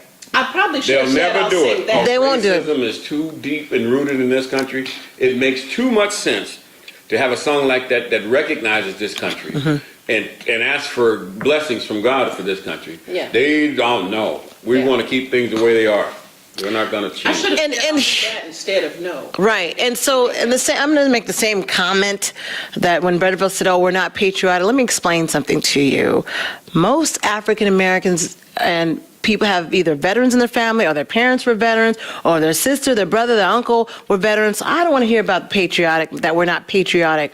You know, when we're kneeling or we Where are do these people come from? supporting that. You know what I mean? I want to make sure we're clear on that. That's not what he. How many veterans can you name in your family, Joel? They use that word. Mel, you got any veterans in your family? You got veterans in your family? My cousin, two of my cousins. Okay. My uncle. You see what I mean? Yeah, I've got a bunch. But that's not what patriotism is anyway. But that's what Mr. Bredefeld and other people like him are saying, and that Non-thinking folks. Right, the non-thinking. The educated folks that Donald Trump says he loves. Poorly educated. Yeah, the ones he loves. We're poorly educated. See, my dad. What he really was saying. Now you sound like Fred Sanford. The dummies. I love the dummies. Man, I can tell them anything. The dummies. Oh, yeah. We so glad he loves us. Yeah. They were okay with it, okay? Shoot, I mean, they wouldn't even let us fly the real nice planes back in the day. So that's why we had the Tuskegee Airmen, where they gave them the crappy planes. Let's keep it real. But finish it, though. The crappy planes is what all them bombers wanted to be in front of. Right, Yeah, exactly. These guys know how to get us back home safe. So all that other stuff y'all talking about, no, we going with them. Yeah. I mean, you can see why they're threatened. Because everything we get into, we take it over. I'm trying to. Well. They thought golf was sacred. Yeah. They thought it was now, boy. That doggone tiger. Oh, my God. You better be glad we don't. Who are those sisters? Where do they come from? But I'm telling you, when a couple of black guys get interested in ice hockey, Oh yeah, it's gone, y'all. They're gonna be more moves. You think, man, they're gonna be rocking and rolling. These guys just. The brothers get to go. They spinning the turn, man. You be Behind the net. That's what they did with basketball. We did the same thing with basketball. They dance. You talk about moonwalking. Oh yeah, on the ice. Well, think about it. That's what we did with basketball. Before that was a predominantly all-white sport. Yeah. Well, and then the Globetrotters came in and did what? There's your moonwalking with the basketball in hand and then swooping it. Yeah. Curly and all. I remember I missed all those little players. Those when they came to Fresno. Did you? The Harlem Globetrotters. Harlem Globetrotters said, this Every ain't a January, white they sport. showed up Shoot. Saw the ring. But people show up. So my point is, we all have veterans. My dad, I can go down the list. My dad, my uncle, he was a war hero. My dad, when he was in the Air Force, they wouldn't let him fly the planes because of, his skin tone. What do you know? So then they put him in the Special Forces under President Kennedy, y'all's president, I guess our president. And that's where he served undercover for many years to train the troop because his specialty was in martial arts, but they couldn't let people know, at that time Kennedy didn't let people know that they were sending troops to Vietnam. They didn't let y'all know that. See? But black folks were on the front line suffering then. Always have been. Okay? Just So, like in Niger. yeah, let's talk about that. Let's get to the Niger. Oh. No? No. Yes. Oh, yes. okay. Let's go there. Can you pull that story up too? Yes. Niger? Are we saying? Yeah. Yeah. So here's the I thing. don't know why. No, not really. It used to be Niger. That's what people used to say. It is. Thank you. It was Niger. Yeah, but now it's Niger. Yeah, Niger. Just so I guess there's no confusion or anything. I don't Well, know. I will say there was a kid in my class way back when, and he called it something else. Yeah. And everybody Well, laughed, that's but me. Tuesdays. Right. But he still obviously- called it that. Yeah. So anyways, you have this representative, Frederica Wilson, Florida. That's. And so she, the congresswoman, you was see in on the the screen car right with now. the widow. Right. And In the car with the widow, President Mrs. Johnson. And when the fallen hero, he was a Green Beret. And so your president makes a call. It's on speaker. It's supposed to be a call to this grieving widow. Grieving widow at this point. And what does he say? Which is the same thing that Kelly said, which I'm really upset about. I heard in George Stephanopoulos that he agreed. He knew what he signed up for. I'm a little disturbed by that comment, that would be said, number one. You don't say those type of things out loud to a grieving widow who just found out that she can't even have an open casket for her husband, and she's 6 months pregnant. Yeah, that's what you tell a grieving widow, right? Talk about that. Which part? What do you think about that statement? And in the tone that you say it. Because there's two ways you can say it. One would not be offensive, I don't think. Well, it's offensive when you keep calling him your guy. You can't even call him by his name. Yeah, but I'm talking about the statement itself that really triggered everything. Is there another way that you would have said it that would have been more acceptable? Yes, Well, we are I so wouldn't grateful say for it, the service but I that think your it's husband did the service. We are so grateful for the service that your husband sacrificed, and is like him and many others that we are so grateful for. However, we are sorry in your time of grief, but we want to know that we appreciate you. We appreciate your husband's service to our country. That's how you would have left it like that? I would have left it like that. Okay, I asked if you were going to use that phrase, how could you use it differently and not be offensive? That's what I just said. You don't could use that the same way phrase. Kelly used it, right. and it wouldn't be offensive. That's what I'm saying. There's Okay. another way he could have said it. However, Kelly became offensive after he made the statements thereafter, which was a false claim. Remember, that's the problem. He made false comments and accusations against Wilson, right? That's what makes it okay. Now we're back to the Trumpified. Yeah. I think that Trumpified, this Trumpish, got so blown out of proportion. way blown out. I think Frederica Wilson is wrong. I think Kelly is wrong. I think Trump is robotic. And it's unfortunate that he doesn't even have the human sensitivity to be able to think up his own words and say them appropriately. The best he can do is ape somebody else's words and muck them up. Well, how do you feel about him bringing in the other presidents as far as saying they didn't really call and do that? I mean, he started throwing people under the bus. But you ain't finished where she's going. All right, all right. Let me let you keep making your point. I'm just And one I got a problem with, but go ahead. Okay. It's scary that this person who has as much power as he has, I'm not one of those who subscribes to the president as the most powerful person. It's the people who run the president, the people who have their hand up his ass. Those are the powerful. That are more powerful than him And I'm himself. not just talking about him, I'm talking about any president. Right, We act like right. the president has so much power. The president has very little power. Okay, that aside, if he had just said, I misspoke, that is what I said, but I didn't intend it that way, and I'm sorry if it was offensive. The whole thing, well, it probably wouldn't have gone away because Frederica Wilson just seems to want to, I strongly dislike him too.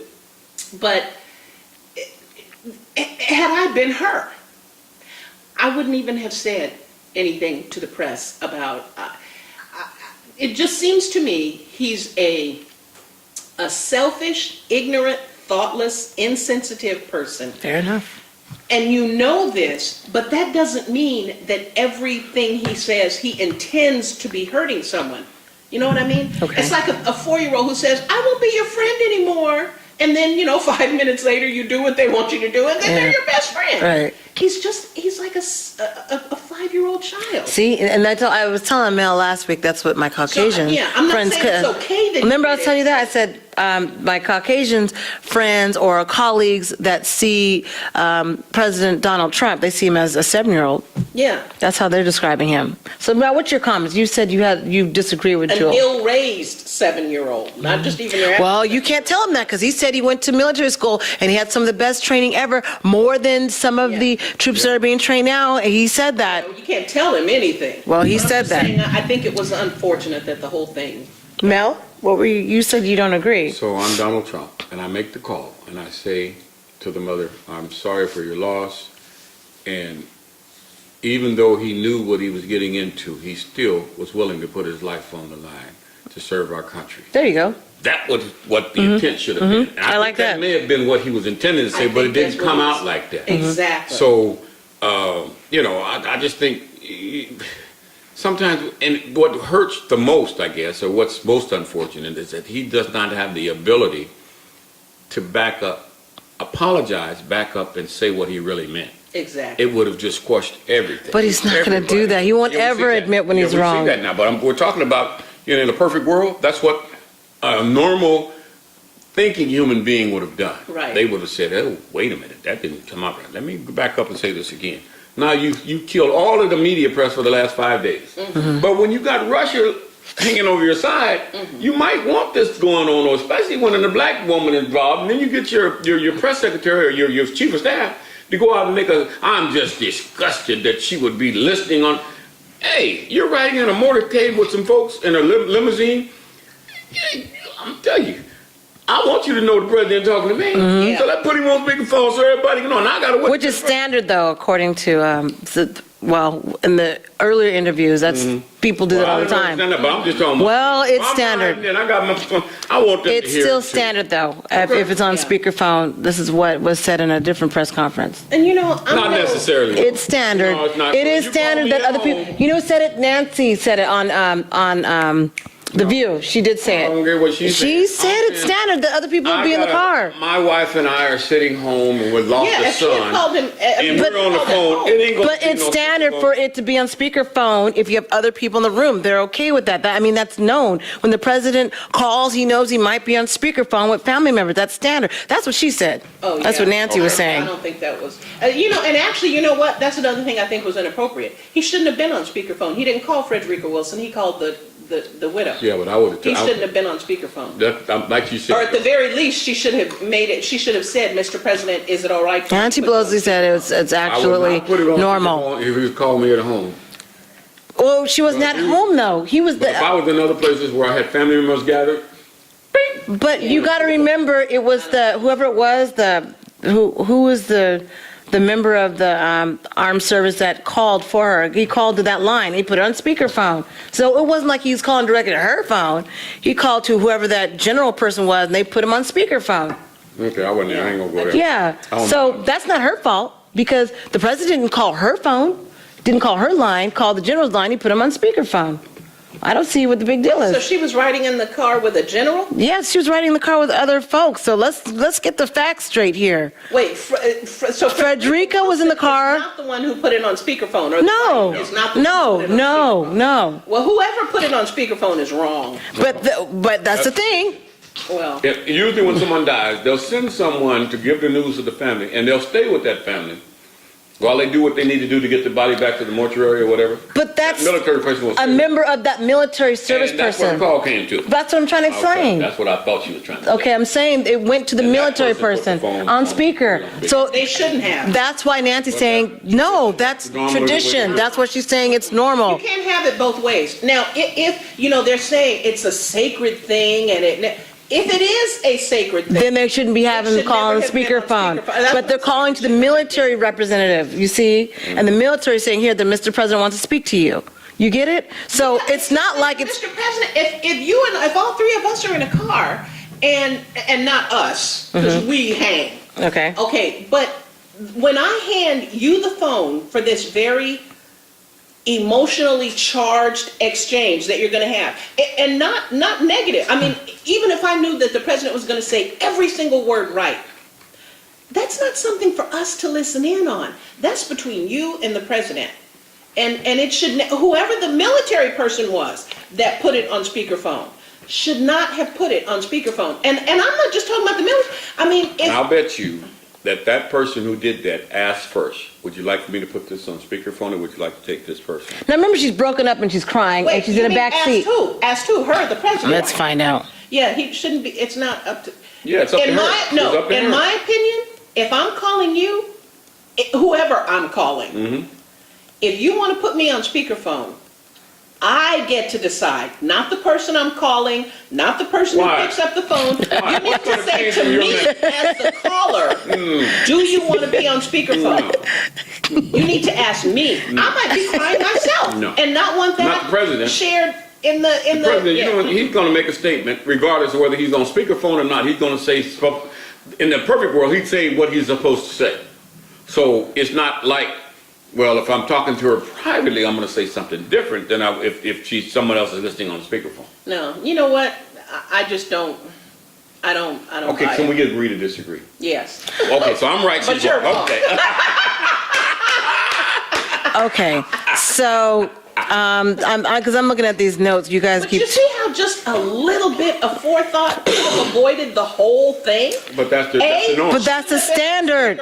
No, it's standard. That's the norm. Shouldn't have been in a car with other people and all. I mean, they were on their way to get the body. Yeah, they're on their way. I get it. But I'm just saying, had it been me, had I been the president, I would have tried to find out, well, where is she? Oh, well, they're in the car riding to get the... Well, you know what? I'm going to call her tonight. When she's at home, when things have quieted down.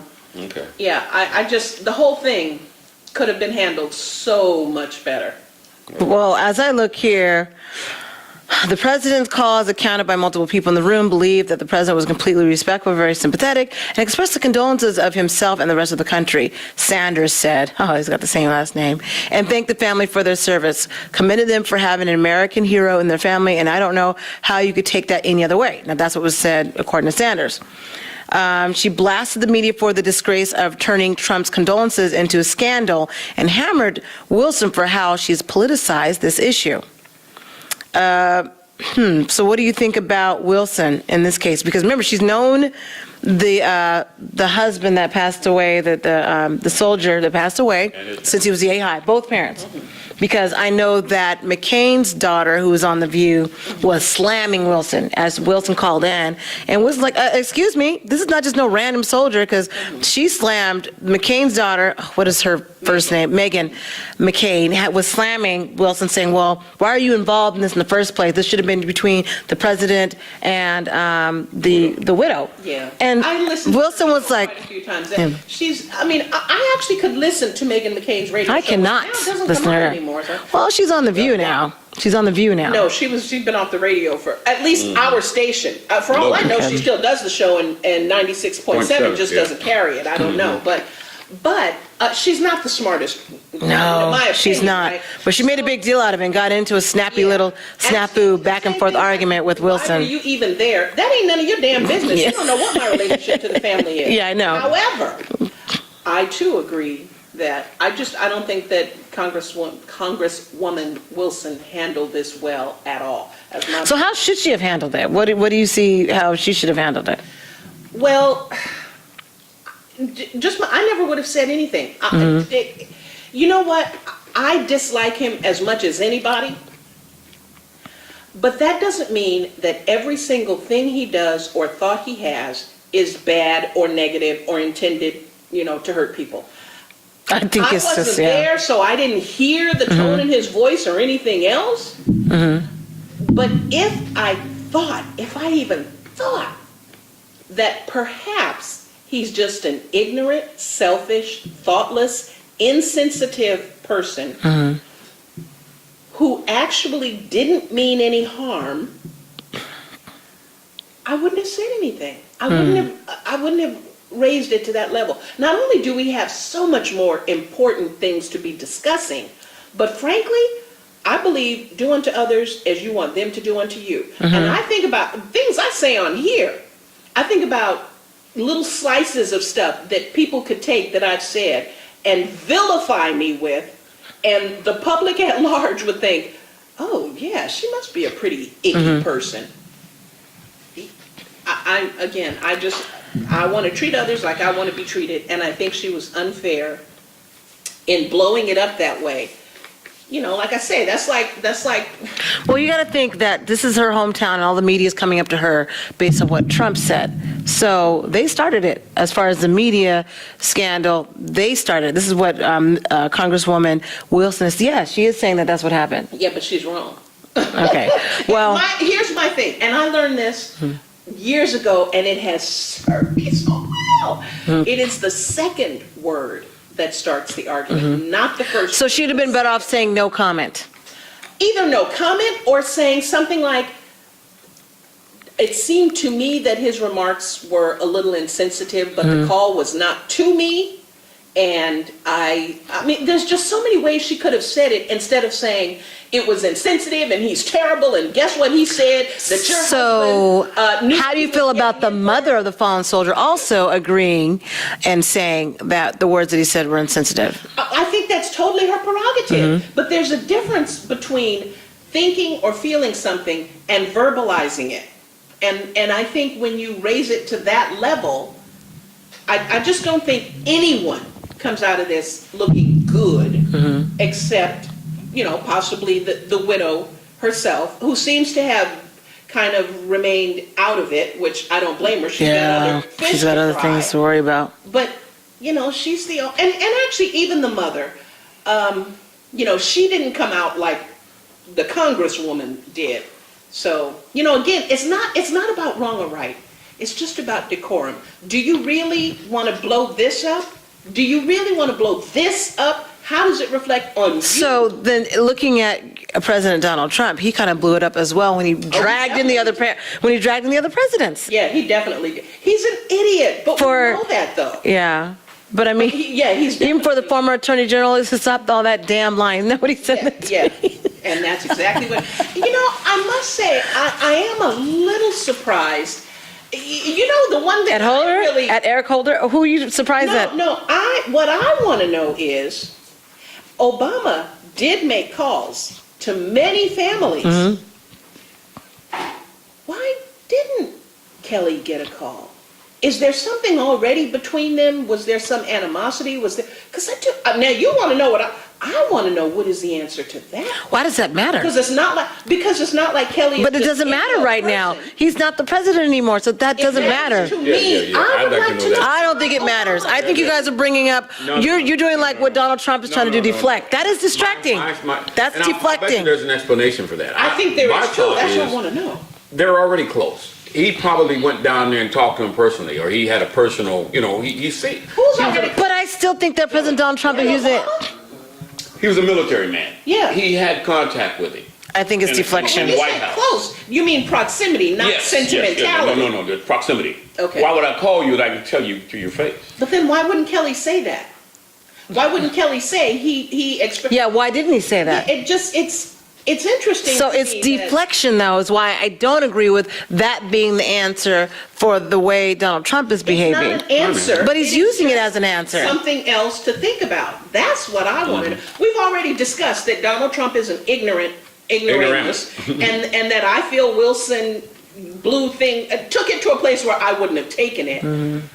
But why didn't, when you think of all the other families that got a call, and certainly not all of them, especially because, as they have pointed out, during the Bush administration, Bush 2 and Obama, I mean, we were in the heat of war, and there were hundreds of calls they would have had to make every... every 5 minutes. Yeah, so... Is that bad? So you know that not everyone is going to get a call. But then General Kelly, whose son was in the... General Kelly is not just anybody. He's not anybody then. Mm-hmm. And his, by association, his son isn't just... So I'm curious. That's an aside. Mm-hmm. I'm not intending to take away...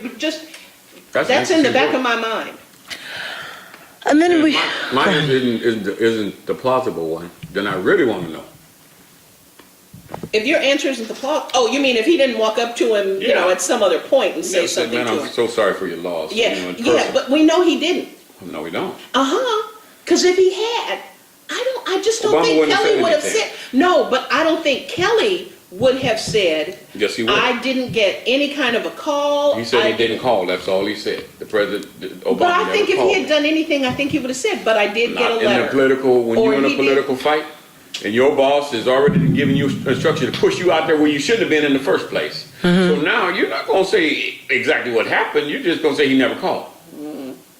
I think there's more going on there. And you know what? Not that I respected Kelly in the first place, because I really, I don't know him, but I know the other people Trump has appointed, and they're not very respectable. But I have heard Kelly described as, a straight arrow, and he's the one who was going to clean everything up. So then why did he make these comments that were not true? And so now, whatever respect I would have had for him, it's done. None. So he, in my opinion, he has really damaged his own reputation and credibility. Which doesn't make sense. Because that's why I say that he probably ran into a personal contact as opposed to a phone call. But why would he create such a big lie like this, though? So if he's going to lie about that, he's going to omit that. And then you see these statements having to turn out to be lies. Yeah. So let me just refresh the viewers on the statements that were said. And again, this is 18-minute appearance that he had, and a news conference that he had. Chief of Staff John Kelly said he recalled attending a ceremony in 2015 dedicating a new FBI field office in Miami to 2 fallen agents, and without identifying her, referred to a congresswoman who spoke at the event. A congresswoman stood up, and in the long tradition of empty barrels making the most noise, stood up there and all of that and talked about how she was instrumental in getting the funding for the building and how she took care of her constituents because she got the money, Kelly said Thursday. And she sat down and we were stunned that she had done it. Even for someone that is that empty a barrel, we were stunned. Yeah. It's a lie. It didn't happen. So it's lying about the appearance. And so what did he say when the press pushed it? Because that's one of the things that gets you. See, boy, this modern media, man, they go back and research everything. Yeah. And come to find out the lady wasn't even elected at the time. Wasn't even in office.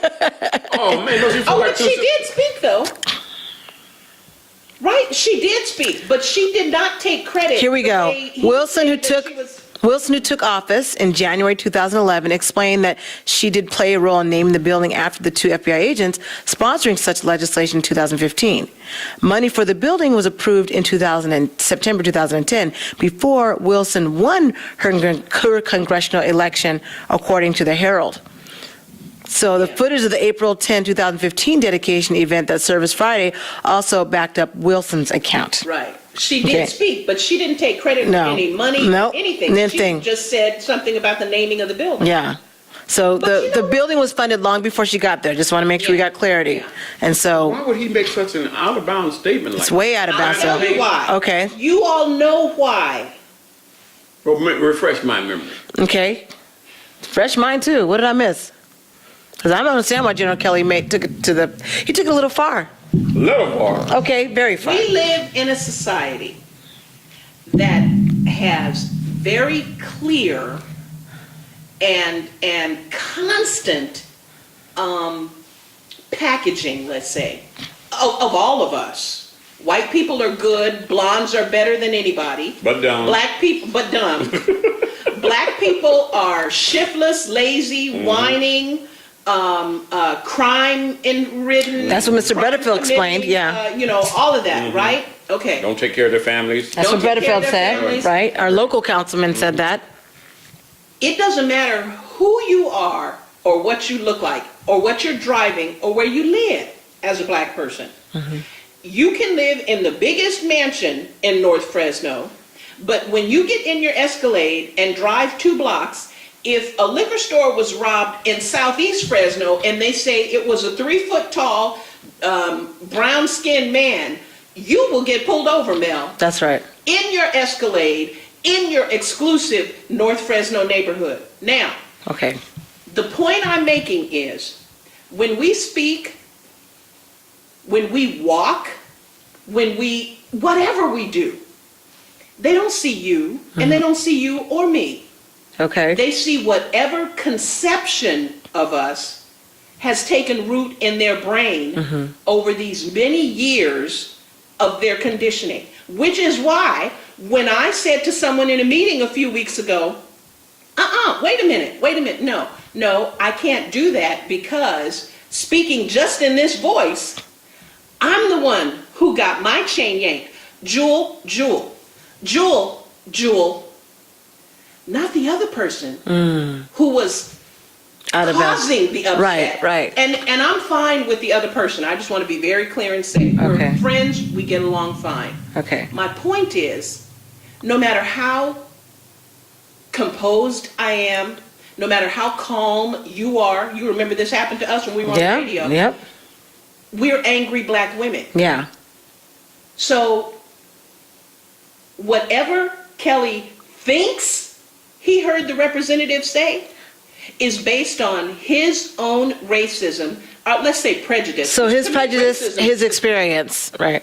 Exactly. They don't even see you or me or Lennis as a person, as a separate and singular being. Everything they know. See, here's the thing.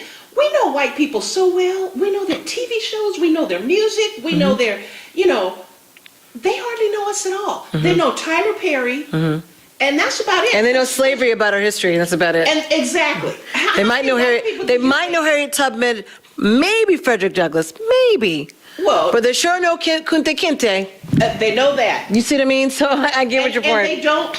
And even that is muddled in their perception of who we are as a people. So that's what. So Kelly, he was not reacting to her. He was reacting to his conception of who she is as a black person. So two things. One, to support your initial statement about us all being looked at in the same vein. Proof of that is the San Diego Chargers. When they moved from San Diego to Los Angeles, some of the ball players, when they got into Los Angeles, witnessed firsthand when they were looking at exclusive homes in exclusive neighborhoods, you steal. You still, Because the police officer stopped them. Hey, what are you doing over here? Here, these guys are professional who could buy anything in that area they wanted to buy, but it doesn't matter. No. You're driving that, you got to be a pimp. Yep. You're just a millionaire, nigga. That's all. That's all. But even that, you probably admit you must be working your bitches hard. I'm sorry, folks. This is after because it's not like you could be a millionaire because you're a sports star or a famous author or anything like that. You must, and then even when they find out, okay, you made your money honestly and all that stuff, but we still don't want you in our neighborhood because you guys don't tend to take care of your property as well, and it doesn't matter that you can hire 82 people to take care of your property 24/7. My gardener is the same guy that does your yard. Yeah, exactly. None of that comes into play. That's what we are. That's what we are to white people. And the other thing is when I believe. The chief of staff, Donald, or not Donald, but what's his name? Chief of staff, John Kelly? Yeah, Kelly, John Kelly. I believe when he made the statement, he knew who he was talking to. It wasn't the ignorance about black people. He was talking to those that's 30% of Trump supporters who would believe anything he said negative about this black woman. So he did it on purpose? Yes. She is out of Florida. He's not stupid. That guy's he's dealt with all mix-up folks as a supervisor. Jules, I'm not liking the look on her face. Well, I'm just saying I don't think it's that calculated. I think that's what he thinks of her. I think it was just that calculated. All the way. Look at the rest of the statements he made about that were found out to be not true. Yeah. So it was calculated all the way. Yeah, he did. They led this right to where they needed to keep people sidetracked and to talk to his solid base followers. See, you can't trust those people. Okay, but what you're saying is you think he knew the truth and didn't say it. Of course. And what I'm saying is his whole conception of the truth is faulty because it is based on an inaccurate impression of black folks. Now, I'm not excusing him.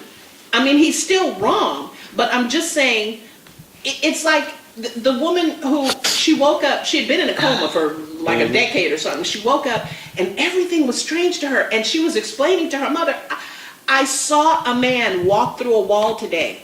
I saw a man walk through a wall. Well, not only because she had been in a coma for like a decade, there was all this technology she didn't know about, whatever, but also her perceptions of things were strange. He went into an elevator. So did she lie? No.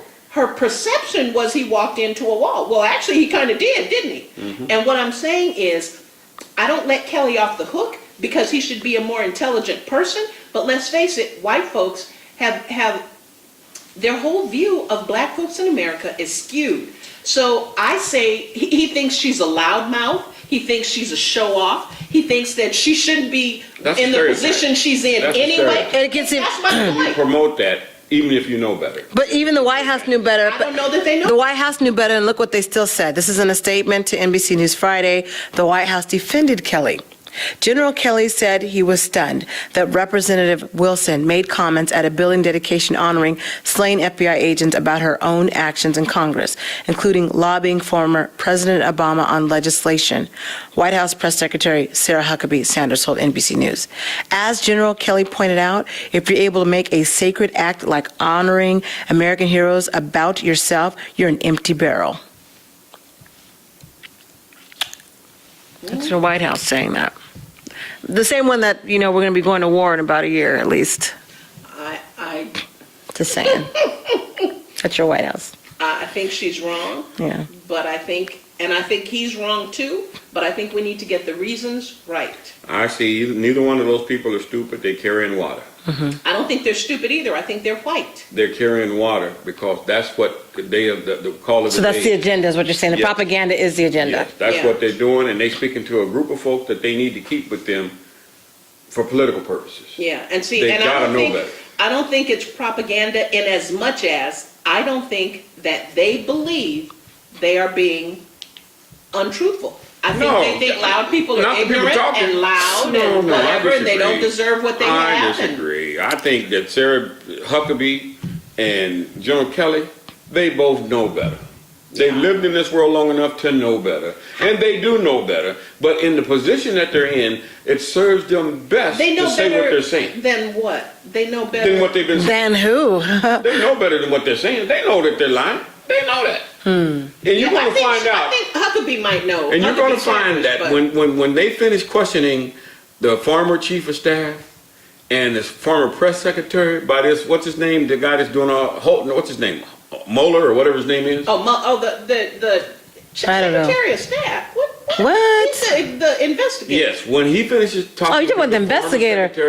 He's not the Secretary of Staff. No. I'm talking about Mueller, the chief of staff, the chief of staff, and the communications person for Donald Trump, which he's already started talking to. Oh, okay. You're saying when Mueller finishes talking to you, you're going to find out that these guys that you're talking about right now are reading the script. They know exactly what they're doing and what's not true, but they're saying this because it's the order of the day. It's a propaganda. It's purposeful propaganda. And let me tell you why I don't think so. Because I believe that someone as bright as Kelly would know, not bright, someone as would know that somewhere this is on record. If this was a public, the thing that, where he claims she took credit, he would know this is on record somewhere. If I say that she said A and she didn't, I'm going to look stupid or I'm going to look bad. So I think he believes what he's saying based on his complete ignorance. No, who does the speeches? And prejudice. So does does John Kelly, Chief of Staff, do his own speeches? But that wasn't a speech. It wasn't a speech. Well, talking points were prepared by someone. Yeah, and he but I stuck think it's to the different from a script, speech. and he knew that it was going to come to the light because he was there. He knows what that woman said. He knew that. He ain't stupid. I think he did know. But I think it's like the angry black woman thing. It gives credence to his folks having that belief that, see, the mainstream media, they're going to defend him and they're going to do all these things because they don't like Donald Trump. They don't like his agenda. So let's feed into that because we got another, let's see, how long is it going to take us to get this budget passed? We got to the end of October. Damn, when we finish getting our budget, okay, you can have him. He's done. Stick a fork in him. All right. Well, this conversation will have to conclude another time because we're literally at the hour. And the last thing I want to say, I'm still telling you all to go watch the first episode of Blackish, season 4, episode 1. You saw it? I had to keep telling her. Now you see why I told you to watch it, right? I have watched it. I sent Jewel a text message. You need to go watch it. Showed it to other folks. Yeah. No. Can you? I was able to see it online. What was the question? I have Uverse. What did he ask? Can he just watch it online? You can Yes. go to abc.com, but I'm not sure. I can get you there. I'll hook you a way to watch it. Yeah. Let me just say that, okay? Because you need to watch that, and we keep telling other people to go watch it. It will. This is on a main. It will help your negative. It'll raise you up a bit. Yeah. I want to know who is the programming director at ABC. That's what I want to know. Whew. Anthony Anderson, we want you to stay on the air, brother. Yeah. Along with all of y'all. All of y'all stay on the air. Diana Ross's daughter. What is her name? Tracy Ellis. Tracy Ellis. Yes, we want you all to stay in there. Fishburne, and I can't think of the mother's name. Oh, but she is a clown. Oh, she's good. She's been in lots of stuff. So go watch that. That's what we'll end on. For you to watch that. I might pull it up while the season 4 Let's see if I can pull it up right now. Of Blackish. Yeah. Season 4 premiere. If you haven't Your final thoughts on that, though. Your thoughts to make so people will go watch it. What are your thoughts on that? That you want to say without giving everything away? It is so seldom. In fact, it's beyond rare that there's any recognition, acknowledgement, attention paid to why America is as prosperous as it is. We never talk about that. When they talk about it, they say, oh, it's just because we're great and we're predestined by God. And we work hard. And we work hard. And we tend to pull up our bootstraps and get the job done. And what did you think about Yes, I'm only a bill on Capitol Hill. But they didn't say it that way. I love. What did they say? The whole idea of using Schoolhouse Rock, and one of their, there was tons of Schoolhouse Rocks, and I loved them. But let's face it, there were like the 3 or 4 that everybody remembers. Yes, I'm a bill, I'm only a bill. Conjunction, junction, what's your function? Lolly, lolly, lolly, get your adverbs here. And maybe the one about 8. And those Bob Dorough songs, and I don't know if he wrote all 4 of those, but he did a lot of the Schoolhouse Rock music. And those are memorable. We everyone in my generation remembers those melodies. So to choose I'm Only a Bill and make it I'm Only a Slave. Yeah. And they'll bury me in an unmarked grave. Yeah. That was brilliant. So we're going to let Mel watch the 20 minutes of it because he's got to see it now. I already have it hooked up, ready to play. But meanwhile, we're going to go off the air. Thank you for watching this edition of Valley Black Talk Radio on the On Me Network. We want you to have a wonderful week. You can go back and watch the replay on this on the On Me Network. We're not just a channel. We have 6 channels on the On Me Network. So we're on the...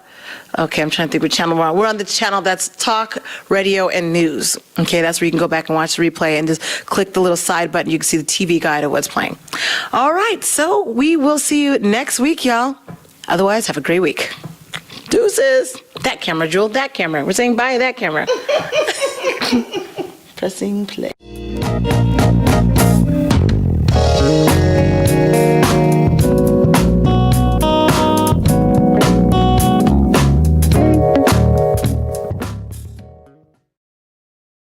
Trash Day in Fresno. What's she gonna take out? Shh! This is a stakeout. It looks like teddy bears. Or a bag full of marshmallows, big ones. It's clothes. She's trying to recycle clothes. Ow, stop her. Save the world, save Fresno. Clothes go in the gray. There's no other way. For a full list of recycling offenders, visit keepfresnoclean.com.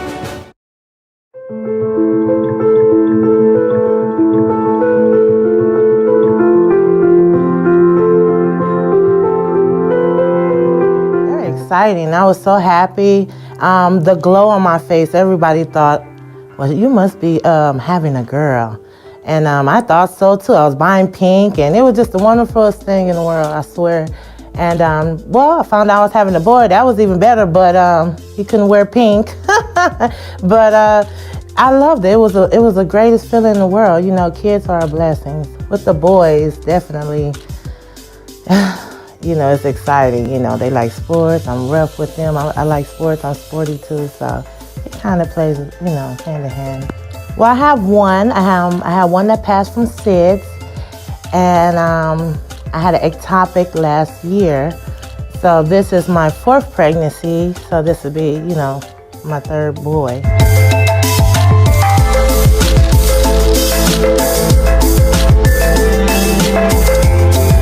Oh wow, man, they helped so much because with my first pregnancy, I never heard of them. And they've been out for so long. I'm like, are you serious? I'm from Los Angeles, and they very big out there too as well, I heard.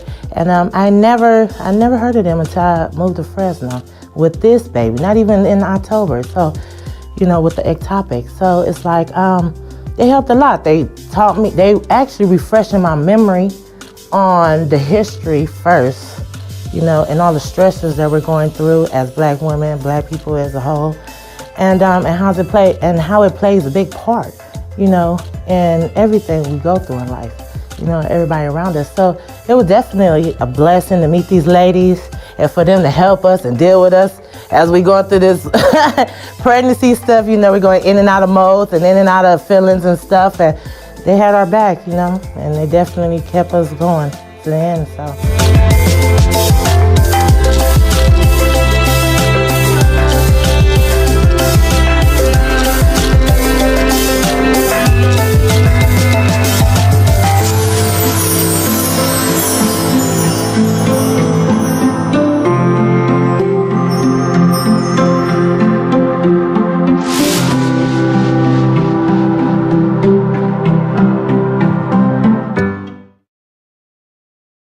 The job market